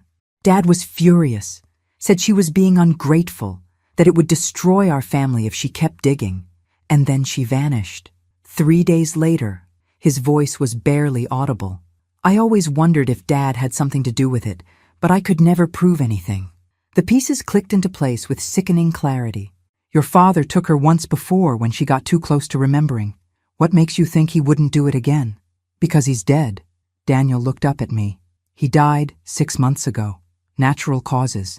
But Diana's still here. Something flickered in his eyes. Diana hated my mother. Always saw her as competition for Dad's affection. When Mom disappeared, Diana was the one who convinced everyone to stop looking. Said Mom had probably run off with another man. You didn't believe that. Mom loved Dad despite everything. She would never have just left without telling me goodbye. He stood up abruptly. There's something I need to show you. He led me to a wall safe hidden behind another painting. Inside were documents, photographs, and what looked like a private investigator's report. Mom left these for me before she disappeared. I think she knew something was going to happen. I picked up the top photograph. It was me at 17, graduating high school. My parents on either side, smiling proudly. There was an arrow drawn in red ink pointing to my face, and written beneath it in Sarah's handwriting, "My sister Maggie. I need to find her." She never stopped looking for you, Daniel said softly. I looked through the other photos, pictures of our old neighborhood, our parents' graves, even a recent photo of me standing outside Thompson's hardware store. My sister had found me years ago, but something had prevented her from making contact. The private investigator's report, I said, picking up the thick folder. What did he find? Enough to get him killed. I looked up sharply. What? Car accident. 3 days after Mom disappeared. The police said it was suspicious, but couldn't prove anything. A chill ran down my spine. Who else knew about this investigation? Just Mom, the investigator, and Diana. We looked at each other as the implications sank in. If Sarah had discovered the truth about her kidnapping, and if Diana had known about it, then Sarah's disappearance might not have been voluntary at all. Daniel, I said quietly, I think your mother might be in serious danger. The next morning, I was elbow-deep in bathroom tiles that probably cost more than most people's cars when Diana appeared in the doorway like a perfectly coiffed storm cloud. Mrs. Thompson, I need to speak with you. Her tone suggested I was about to be fired, arrested, or possibly both. I straightened up, still holding my scrub brush like a weapon. Of course, Miss Morrison. I understand you've been asking questions about family matters. News traveled fast in the billionaire mansion. Daniel was showing me the portrait gallery. I was curious about the paintings. Curiosity is dangerous in this house. Diana stepped into the bathroom, effectively trapping me between her and the marble wall. The Morrison family values privacy above all else. I'm just here to clean, ma'am. Are you? Her smile was arctic. Because I've done some checking on you, Margaret Thompson. Hardware store owner from Cleveland. Recently widowed, recently bankrupted. Recently desperate. Each word felt like a slap. I don't understand what you're getting at. I think you do. You're here under false pretenses, aren't you? This isn't about needing work. This is about Sarah. My blood turned to ice. I don't know what you mean. Drop the act. You're her sister. Diana's mask finally slipped, revealing something cold and calculating underneath. Did you really think you could waltz in here and start asking questions without me noticing? I set down the scrub brush and faced her squarely. And what if I am? Then you need to understand something very clearly. Diana moved closer, lowering her voice. Sarah is gone. She's not coming back. And if you're smart, you'll stop digging into things that don't concern you. Where is she? Diana laughed, but there was no humor in it. Dead for all I care. She was nothing but trouble from the day James brought her home. Always asking questions, always wanting more than she deserved. James took her. He kidnapped an 8-year-old child. James saved her from a life of poverty and neglect. He gave her everything: education, opportunities, luxury. And how did she repay him? By hiring investigators, by trying to destroy his reputation, by trying to find her real family. Her real family was here. We were all she needed. Diana's composure cracked slightly, but it was never enough for precious Sarah. She always wanted more, always thought she deserved better. She deserved the truth. The truth? Diana's voice rose. The truth is that Sarah was ungrateful and selfish. James loved her like his own daughter, and she threw it back in his face. By wanting to know where she came from? By threatening to go public with her delusional theories about being kidnapped. Do you have any idea what that would have done to James's reputation? To his business? So that was it. Sarah hadn't just disappeared. She'd been silenced to protect the Morrison family name. Where is she, Diana? I told you, dead. But you don't know for sure, do you? I watched her face carefully. Because if you knew for certain, you wouldn't be so worried about me being here. Diana's eyes narrowed dangerously. You're playing a very dangerous game, Mrs. Thompson. And you're threatening me. I'm giving you friendly advice. Sarah learned the hard way what happens to people who ask too many questions. The bathroom door suddenly swung open. Daniel stood there, his face dark with anger. Diana, what are you doing? Just welcoming our new employee, Diana said smoothly, her mask sliding back into place, making sure she understands how things work here. I heard voices, raised voices. Mrs. Thompson was asking about the family history. I was explaining our preference for privacy. Daniel looked between us, clearly not buying Diana's explanation. Mrs. Thompson, are you all right? Fine, sir. Just learning the ropes. Diana, I need to speak with you, now. After they left, I sank down on the marble floor, my hands shaking. Diana knew exactly what had happened to Sarah, and she'd all but admitted that the Morrison family was willing to kill to keep their secrets buried. I pulled out my phone and scrolled through my contacts until I found Detective Martinez, a friend of Tom's who'd helped us when the store was vandalized last year. Rosa? It's Maggie Thompson. I need help, and I think someone's life might be in danger. Detective Martinez arrived at a coffee shop 3 blocks from the Morrison mansion, looking like she'd rather be anywhere else. Maggie, when you said you needed help, I thought you meant with insurance paperwork or something normal. Rosa slid into the booth across from me. You're talking about kidnapping, murder, and conspiracy. This is way beyond a friendly favor. Rosa, please, I know how it sounds. It sounds like grief and financial stress have made you paranoid. Her voice was gentle but firm. You've been through a lot recently. Maybe you're seeing patterns that aren't there. I pulled out my phone and showed her the photos Daniel had shared with me. Look at these dates. Look at the progression. Rosa studied the images, the missing child report from 1983, the private investigator's notes, the photos Sarah had collected of our family. Her expression slowly changed from skeptical to concerned. This is compelling circumstantial evidence, she admitted. But it's not proof of current wrongdoing. The private investigator died 3 days after Sarah disappeared. Car accident. Accidents happen. Rosa, please.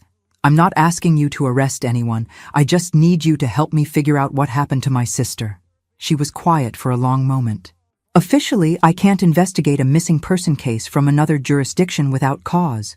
Unofficially, she sighed, I can make some phone calls. Check if there are any open investigations into James Morrison's death. See if anyone else has reported Sarah missing. Thank you. But Maggie, you need to be careful. If you're right about any of this, you're putting yourself in real danger by staying in that house. I can't leave. Not when I'm this close to finding out what happened to her. Then at least promise me you'll check in every day. If I don't hear from you, I'm calling in backup. That evening, I was organizing supplies in the utility room when I heard voices from the kitchen above me.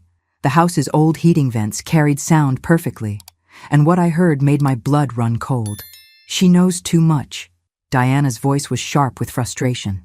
We don't know that for certain. An older male voice I didn't recognize. She's asking about Sarah, about the investigation. She's Sarah's sister, for God's sake. Of course she knows. Then we handle it the same way we handled the other problems. My hands stopped moving. Other problems, like the private investigator who died in a car accident. It's too risky, Diana continued. Daniel suspects something. If another person connected to this dies, he'll start asking questions we can't answer. Then what do you suggest? We move Sarah. Tonight. Somewhere she can never be found. My sister was alive. Diana had been lying when she said Sarah was dead. But for how long? The facility in Canada is secure, the male voice said. Once she's there, it won't matter what anyone suspects. Facility. They were talking about some kind of institution. And if she talks, if she tells someone the truth, She's been heavily medicated for years. No one believes the ravings of a mental patient. Mental patient. They'd had my sister committed to keep her quiet. Fine. Make the arrangements. Diana's voice was moving away. But if this goes wrong, if Daniel finds out what really happened, Daniel will never find out.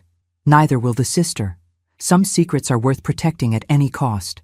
I waited until the voices faded, then crept upstairs. The kitchen was empty, but I could hear Diana talking on the phone in another room. Yes, tonight. Transfer the patient to the Canadian facility immediately. No, there can't be any record of the move. Destroy all documentation. I had maybe 6 hours before they moved Sarah to someplace I might never find her. 6 hours to save my sister and get justice for everything the Morrison family had done. I pulled out my phone and called Detective Martinez. Rosa, it's an emergency. I need backup, and I need it now. But as I was talking, I heard footsteps behind me. I turned to find Daniel standing in the doorway, his face pale with shock. I heard everything, he whispered. My God, Maggie, what have they done to her? Daniel grabbed my arm, his eyes wild with panic and rage. They've had her locked away for 8 years? My own mother? Daniel, we need to stay calm, I whispered, glancing toward the hallway where Diana might return. If they suspect we know, calm. They've been drugging her, keeping her prisoner, and I've been living here like nothing happened. His voice cracked. All those times I wondered if she was dead, and she was just trapped. The sound of Diana's heels clicking on marble echoed from the foyer. Daniel straightened, schooling his features into a mask of casual indifference, a skill he'd clearly learned living with vipers. Mrs. Thompson? Everything all right? Diana appeared, her radar for family discord finely tuned. Just discussing tomorrow's schedule, Daniel replied smoothly. I need the library cleaned early. Business meeting at 10. Diana's eyes narrowed slightly, but she nodded. Of course, Mrs. Thompson, you should retire early tonight, long day tomorrow. Translation. Stay in your room and mind your own business while we destroy evidence and relocate your sister. Yes, ma'am. Good night. I headed toward the staff quarters, my phone burning a hole in my pocket. Rosa was on her way, but even with police backup, we needed to know exactly where Sarah was being held before they moved her. In my small room above the garage, I paced like a caged animal. Every minute that passed was another minute closer to losing Sarah forever. I'd already lost her once to these people. I wouldn't let it happen again. A soft knock on my door made me freeze. Mrs. Thompson, it's Daniel. I opened the door to find him holding a manila folder. I went through Dad's office, found this hidden in his safe. The folder contained medical records from Pine Haven Private Treatment Facility, 2 hours north of Cleveland.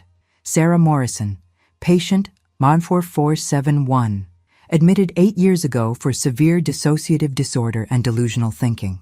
Treatment included heavy sedation and isolation therapy. Isolation therapy, I muttered, my hands shaking with rage. They've been torturing her. There are financial records, too. Dad's been paying them $200,000 a year to keep her quiet. And Diana's been in charge of those payments since your father died. Daniel nodded grimly. She has power of attorney over all Dad's medical decisions. Legally, she can authorize Sarah's transfer anywhere she wants. Not if Sarah's competent to make her own decisions. After 8 years of drugs and isolation, Maggie, we don't know what state she's in. I stared at the medical records, noting the medications they'd been forcing on my sister. Antipsychotics, mood stabilizers, sedatives, enough chemicals to keep an elephant docile. We're getting her out tonight. How? Even if we reach the facility, Diana's already arranged the transfer. By the time we get there, Sarah could be on her way to Canada. Then we intercept the transport. Daniel stared at me. You're talking about kidnapping. I'm talking about rescuing my sister from people who've held her prisoner for 8 years. My phone buzzed. Rosa. Maggie, I made some calls. Pine Haven has a reputation for taking patients that families want to disappear. No questions asked. Minimal oversight. If your sister's there, getting her out legally could take months. We don't have months. They're moving her tonight. Then we do this carefully. I'm bringing 2 officers and an ambulance. If she needs medical attention after what they've done to her. Rosa, there's something else. Daniel Morrison wants to help. He's her son. A pause. Can we trust him? I looked at Daniel, who was studying the medical records with horror and determination warring on his face. Yes, we can trust him. Good. We'll need inside information about the facility's layout and security. After ending the call, Daniel and I spread out building plans he'd printed from the county records office. Pine Haven was built like a fortress. High walls, limited access points, electronic locks on everything. There, Daniel pointed to a service entrance. Staff parking is here. Deliveries come through this gate. Less security than the main entrance. You've thought about this before. I've been trying to figure out where they took her for 8 years. Never got close enough to be sure until now. Daniel, once we do this, there's no going back. Diana will know you're involved. Your inheritance, your life as you know it. My life has been built on a lie. My mother is alive, and she's been suffering while I lived in luxury bought with blood money. His jaw set determinedly. Let Diana have the money. I want my mother back. At midnight, we met Rosa and her team at a diner 5 miles from Pine Haven. The officers looked skeptical about our plan, but Rosa had apparently vouched for my sanity. Security changes shifts at 2 a.m., Daniel explained. That's our window. Skeleton crew for 30 minutes while they do handover. What about cameras? I can loop the feed from the security office. Dad invested in the facility years ago. I have administrative access to their systems. Rosa raised an eyebrow. Convenient. Dad liked to keep tabs on his investments, especially ones holding family secrets. The service entrance to Pine Haven looked like something from a horror movie. High concrete walls topped with razor wire, security cameras every 20 feet, and floodlights that could illuminate a football stadium. Cheerful place, I muttered, pulling on the scrubs Rosa had provided. Really screams healing environment. Daniel was already working on his laptop, fingers flying over the keyboard. Security systems older than I expected. Good news for us. How's it good news that they're running a prison with outdated security? Easier to hack. And his screen filled with camera feeds. Got it. I can give us a 20-minute blind spot. Rosa checked her weapon for the 3rd time. Remember, we go in quiet. Find Sarah Thompson Morrison and get out.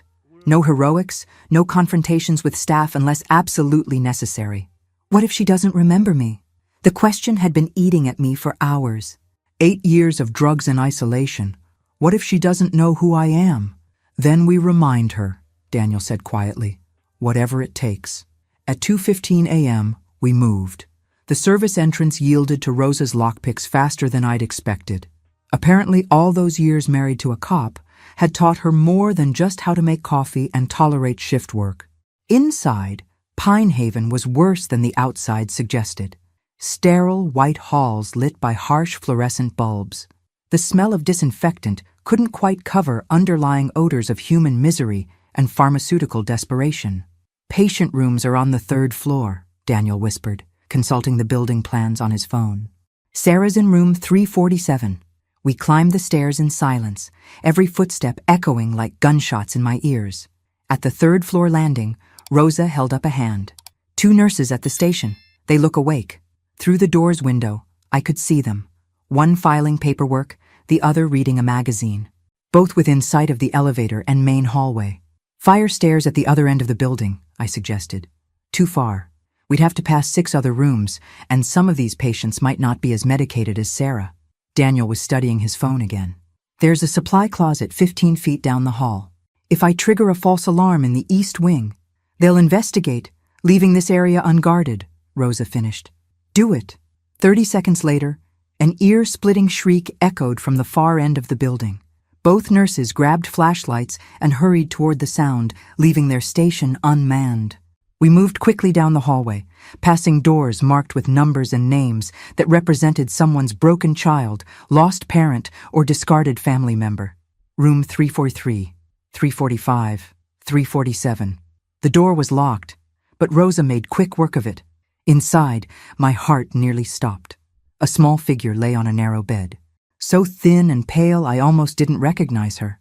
Sarah's beautiful dark hair had been shorn short, and her face was gaunt, aged beyond her actual 46 years. But it was her, my baby sister. Sarah? I whispered, approaching the bed slowly. Her eyes opened, unfocused and glazed from medication. She looked at me without recognition, then at Daniel, then back to me. Time for pills? She asked, in a voice like broken glass. No, sweetheart, no more pills. I sat on the edge of the bed, my heart breaking. Sarah, it's me. It's Maggie. Something flickered in her eyes. Maggie's dead. They told me Maggie died in a car accident. The cruelty of it hit me like a physical blow. They'd told her I was dead to prevent her from hoping, from trying to reach out. I'm not dead, Sarah. I'm here. I found you. You're not real. She turned her face away. Nothing's real anymore. Daniel stepped forward, his voice gentle. Mom, it's Daniel, your son. We're here to take you home. Sarah's head turned back, studying Daniel's face with growing awareness. Danny, my Danny. Yes, Mom, it's me. But you're supposed to be at school. Diana said you were at boarding school and couldn't visit because I was too sick. Another lie. Another cruelty designed to isolate and break her spirit. I'm not at school anymore. Mom, I grew up, and I've been looking for you. Sarah struggled to sit up, and I could see the toll 8 years had taken. Her hands shook constantly, a side effect of long-term antipsychotic use. Her movements were slow, uncertain. This isn't real, she repeated, but with less conviction.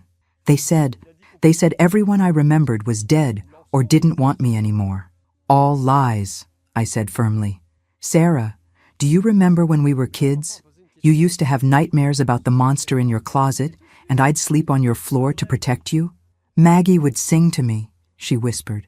Some song about mockingbirds. Hush, little baby. Don't say a word, I began singing softly. Maggie's gonna buy you a mockingbird. Sarah's eyes filled with tears. Real recognition dawned in her face for the first time. Maggie? My Maggie? Yes, baby girl. Your Maggie. The alarm down the hall suddenly stopped, and we heard voices approaching. Time to go, Rosa said urgently. But as we helped Sarah stand, her legs buckled. 8 years of sedation and minimal movement had left her weak as a kitten. Can you walk? Daniel asked. I don't know. Footsteps echoed in the hallway, getting closer. Wheelchair, Rosa said, grabbing one from the corner of the room. Daniel, can you carry her? As Daniel lifted his mother, Sarah looked at me with sudden panic. Maggie, they'll hurt you if they find you here. Diana said terrible things would happen to anyone who tried to help me. Let me worry about Diana, I said grimly. We'd made it halfway to the fire exit when the lights blazed on and a voice boomed through the intercom. Security breach in Sector 7. All units respond immediately. The fire alarm doors slammed shut with an electronic click that meant business. Well, that's not good, I observed, watching Daniel frantically swipe his access card against the reader. Please tell me you have a plan B. Working on it, he muttered, fingers flying over his phone. The system's in lockdown mode. I need to find another way to... Heavy footsteps thundered up the main stairwell. 3 security guards and what looked like an orderly were heading straight for us. Rosa drew her weapon. Police, stay where you are! The guards hesitated, but the orderly, a massive man who probably bench-pressed patients for fun, kept coming. You can't take her, he growled. Dr. Hendrix's orders. She's dangerous to herself and others. Dr. Hendrix can discuss that with my lawyers, Daniel snapped. That's my mother, and she's leaving with us. Not without proper discharge paperwork. Sarah, who'd been silent in the wheelchair, suddenly spoke up. Marcus? She was looking at the orderly with something approaching recognition. Marcus, you told me Danny was dead. The big man's face reddened. Sarah, you're confused. The medications make you remember things wrong. No, her voice was getting stronger.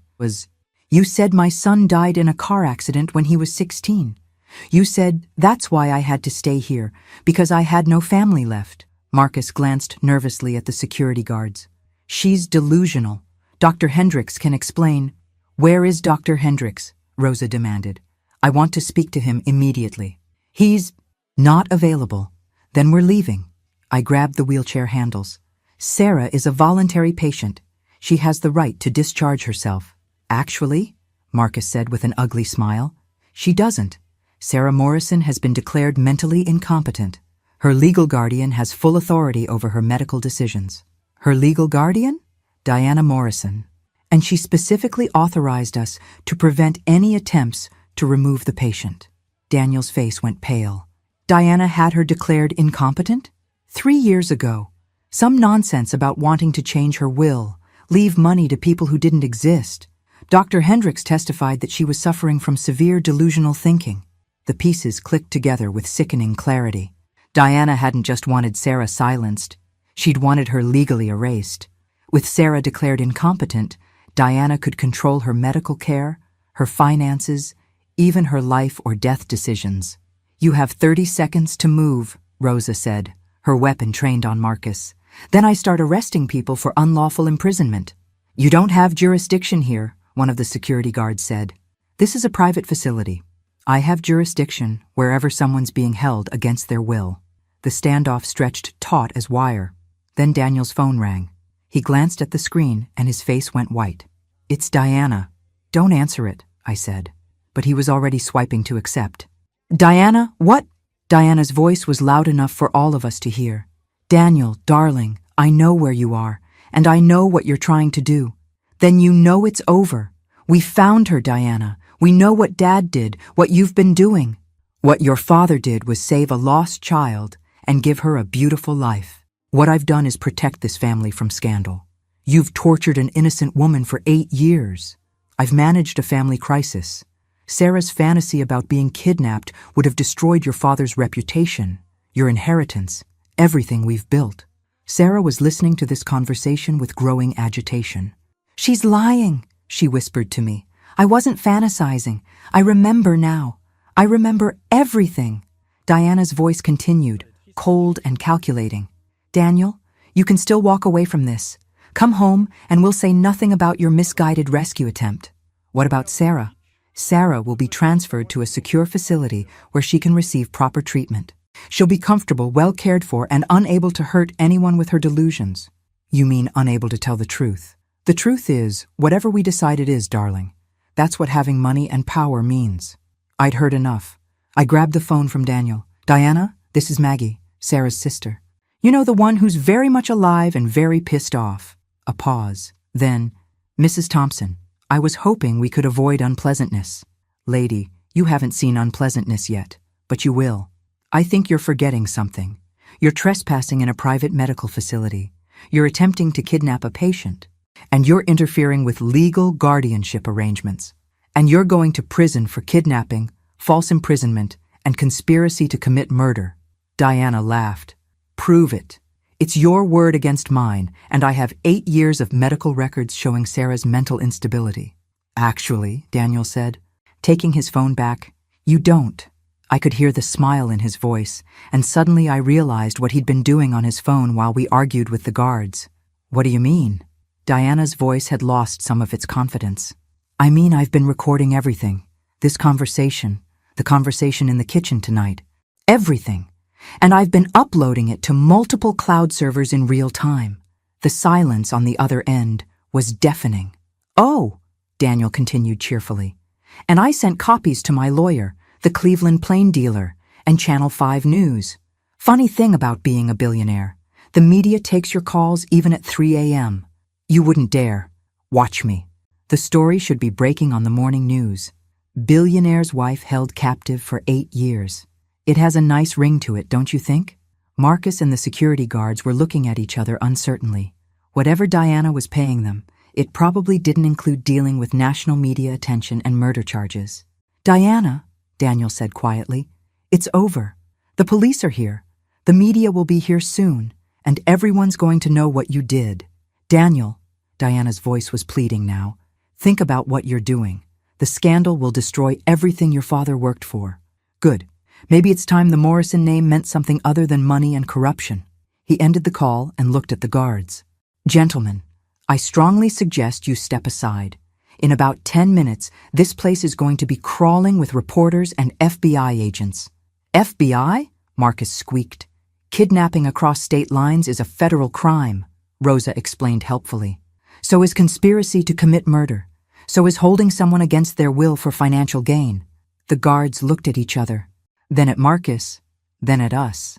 Slowly, they stepped aside. "Smart choice," I said, pushing Sarah's wheelchair toward the now unlocked fire exit. But as we reached the door, Sarah grabbed my hand. "Maggie," she whispered, "there's something I need to tell you. About what really happened the day I disappeared. About who else was involved." "What do you mean?" Who else was involved? I asked as we made our way down the fire stairs. Sarah's hands were shaking badly, but her eyes were clearer than they'd been since we found her. James didn't work alone. He couldn't have. Someone had to tell him about our family, about where we lived, when our parents would be distracted. Rosa stopped on the landing. Sarah, take your time. Tell us what you remember. That day, when I was hiding in the backyard, Sarah's voice was barely a whisper. Someone called Mom into the house, said there was an emergency phone call about Grandma being sick. My blood turned to ice. But Grandma died 2 years before that. I know, but Mom didn't question it. She told me to stay put, that she'd be right back, and then… Sarah closed her eyes. A man came to the fence. He knew my name. He said Maggie was hurt, that she was in a car at the hospital and was asking for me. Daniel was listening intently. My father? No. This man was younger, dark hair. He said he was a friend of the family, that Maggie was crying for me and we had to hurry. And you went with him? I was 8 years old and scared my sister was dying. Of course I went with him. Sarah looked at me with tears in her eyes. I kept asking where you were. He kept promising I'd see you soon. Who made the phone call to Mom? Rosa asked. The one about Grandma being sick? That's what I figured out years later, when I started remembering. The voice on the phone was a woman. Mom mentioned it to Dad later, said something about how the woman knew details about Grandma's medical history that only family would know. Someone who knew our family well enough to trick Mom. Sarah nodded. Someone who knew when Dad would be at work, when you'd be at soccer practice, when Mom would be home alone with just me. Someone local, I said grimly. More than that. Someone Mom trusted enough to leave me unattended based on their word. We'd reached the ground floor. Rosa cautiously opened the door to the parking lot. All clear. Sarah, I said as we moved toward our cars, do you remember anything else about this woman? Did Mom ever mention who called? She said… Sarah frowned, concentrating. She said it was strange because the woman had called her Margaret instead of Mom, but knew so much about the family. Margaret. Only a few people outside immediate family called our mother by her full name, teachers, doctors, and church members, I breathed. What? Mom was very active in church, the women's auxiliary, the planning committee. They all called each other by their formal names. Rosa was already taking notes. So we're looking for a woman connected to your family's church, someone who knew your routines, your family history, and had enough influence to convince a mother to leave her child unattended. But why? Daniel asked. Why would someone from your church help kidnap Sarah? Money, Sarah said simply. James paid them. He had to have. This wasn't random. It was planned, coordinated, professional. How much would someone take to help kidnap a child? Sarah's laugh was bitter. You'd be surprised what people will do for money, especially people who think they'll never get caught. As we reached our cars, Rosa's radio crackled to life. Martinez, what's your status? Package secured and en route. Situation under control. Copy that. Be advised, we have federal agents requesting updates on the Morrison case. Looks like this is going bigger than expected. Sarah looked at Daniel with concern. Are you ready for this? Once this story breaks, your life is going to change completely. It already has, Daniel said. 8 years too late, but it has. The Morrison family will come after you with everything they have. Lawyers, private investigators, character assassination. They'll say you're mentally unstable, that you're being manipulated. Let them try. I have resources too, and I have something they don't. What's that?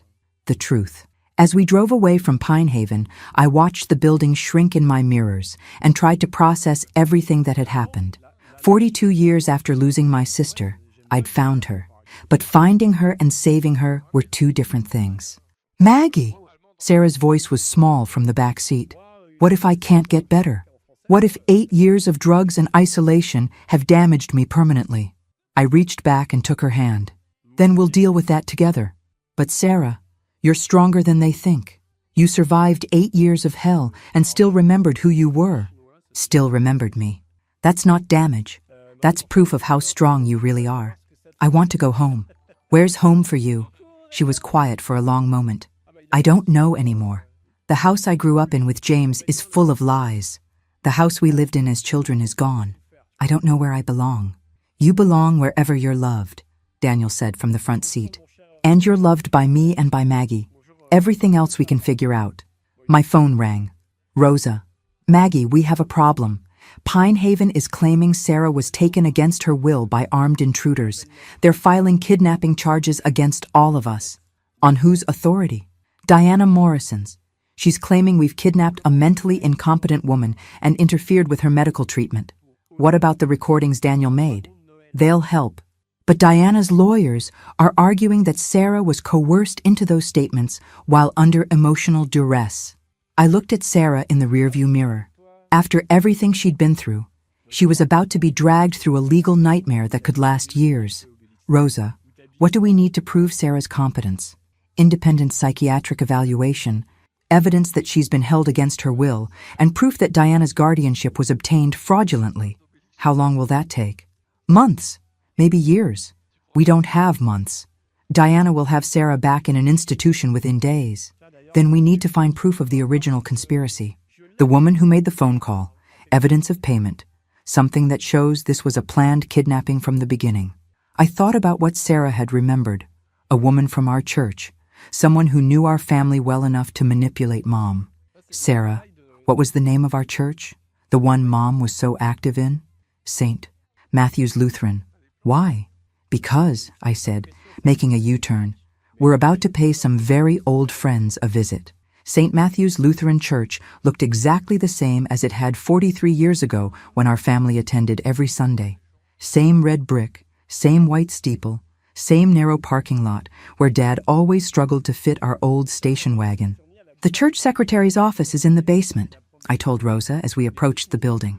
If they kept records from the 1980s, that's where they'd be. Sarah was walking under her own power now, though she still moved slowly. The fresh air and absence of institutional fluorescent lighting had already improved her color dramatically. Maggie, what exactly are we looking for? Daniel asked. Church financial records from 1983.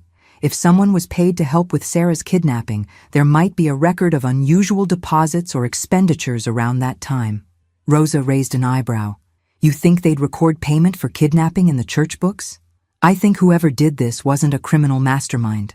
They were probably a normal person who got in over their head and made mistakes. The basement office was unlocked. Small-town churches rarely worried about security in 1980s Ohio, and apparently that hadn't changed much. Rows of filing cabinets lined the walls, labeled by year and department. Women's Auxiliary, 1983, Sarah read from a faded label. That's where Mom would have met most of her church friends. I pulled out the drawer and started flipping through folders. Meeting minutes, fundraising records, volunteer schedules.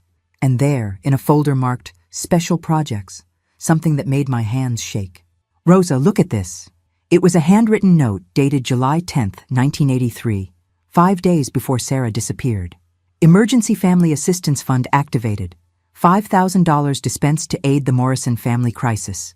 Arranged by E. Patterson, approved by Pastor Williams, posthumously authorized. E. Patterson, Rosa read aloud. Who's E. Patterson? Eleanor Patterson, Sarah said quietly. She was Mom's best friend in the church. They worked together on every committee, every fundraiser. $5,000 in 1983, I said, my voice shaking with rage. That's almost $20,000 in today's money. Eleanor sold my sister for $20,000. Where's Eleanor Patterson now? Rosa asked. Dead, Sarah said. She died about 10 years ago, but, she paused. Her daughter Linda still lives in town. She teaches at the elementary school.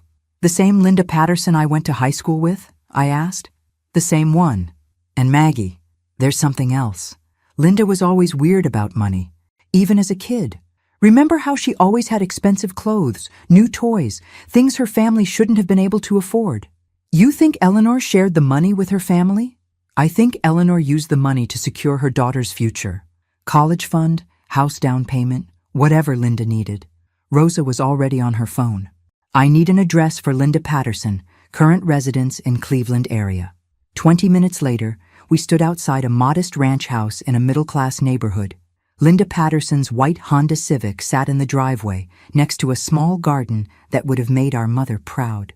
How do we play this? Daniel asked. Carefully, Rosa said. If Linda was complicit in the original kidnapping, confronting her could be dangerous. She was 12 years old, I protested. How complicit could she have been? Old enough to remember, old enough to keep secrets for 40 years. I rang the doorbell. Footsteps approached, and the door opened to reveal a woman I barely recognized. Linda Patterson had aged into a tired-looking middle school teacher with gray-streaked hair and suspicious eyes. "Margaret Thompson?" she said uncertainly. "My God, I haven't seen you since high school graduation." "Hello, Linda.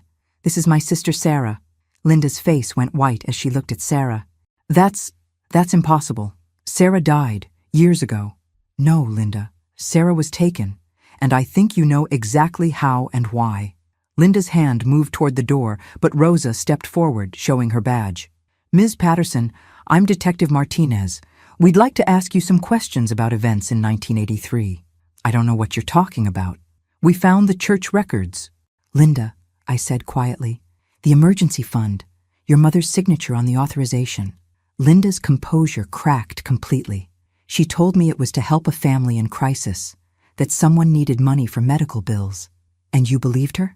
"I was 12 years old. When my mother said we were helping people, I believed her." "But you figured it out eventually," Sarah said, speaking for the first time. "When did you realize what really happened?" Linda looked at Sarah with tears in her eyes. "When I was in college. Mom had too much to drink one Christmas and started rambling about mistakes she'd made, children she'd hurt. She said she'd been promised that no one would get hurt, that you were going to a loving family." "A loving family," I repeated bitterly. "Is that what she called kidnappers?" "She said James Morrison was wealthy, that he could give you opportunities your real family never could. She convinced herself she was doing a good deed. For $5,000.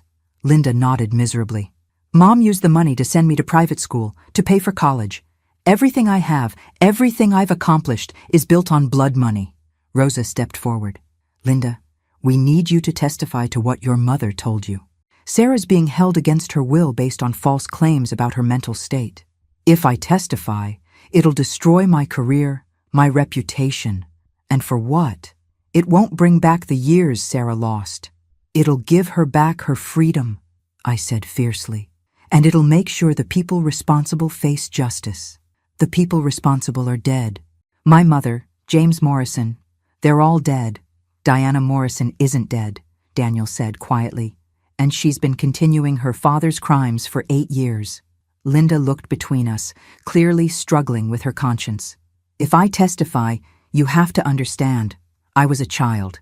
I didn't know what was really happening." "We understand," Sarah said gently.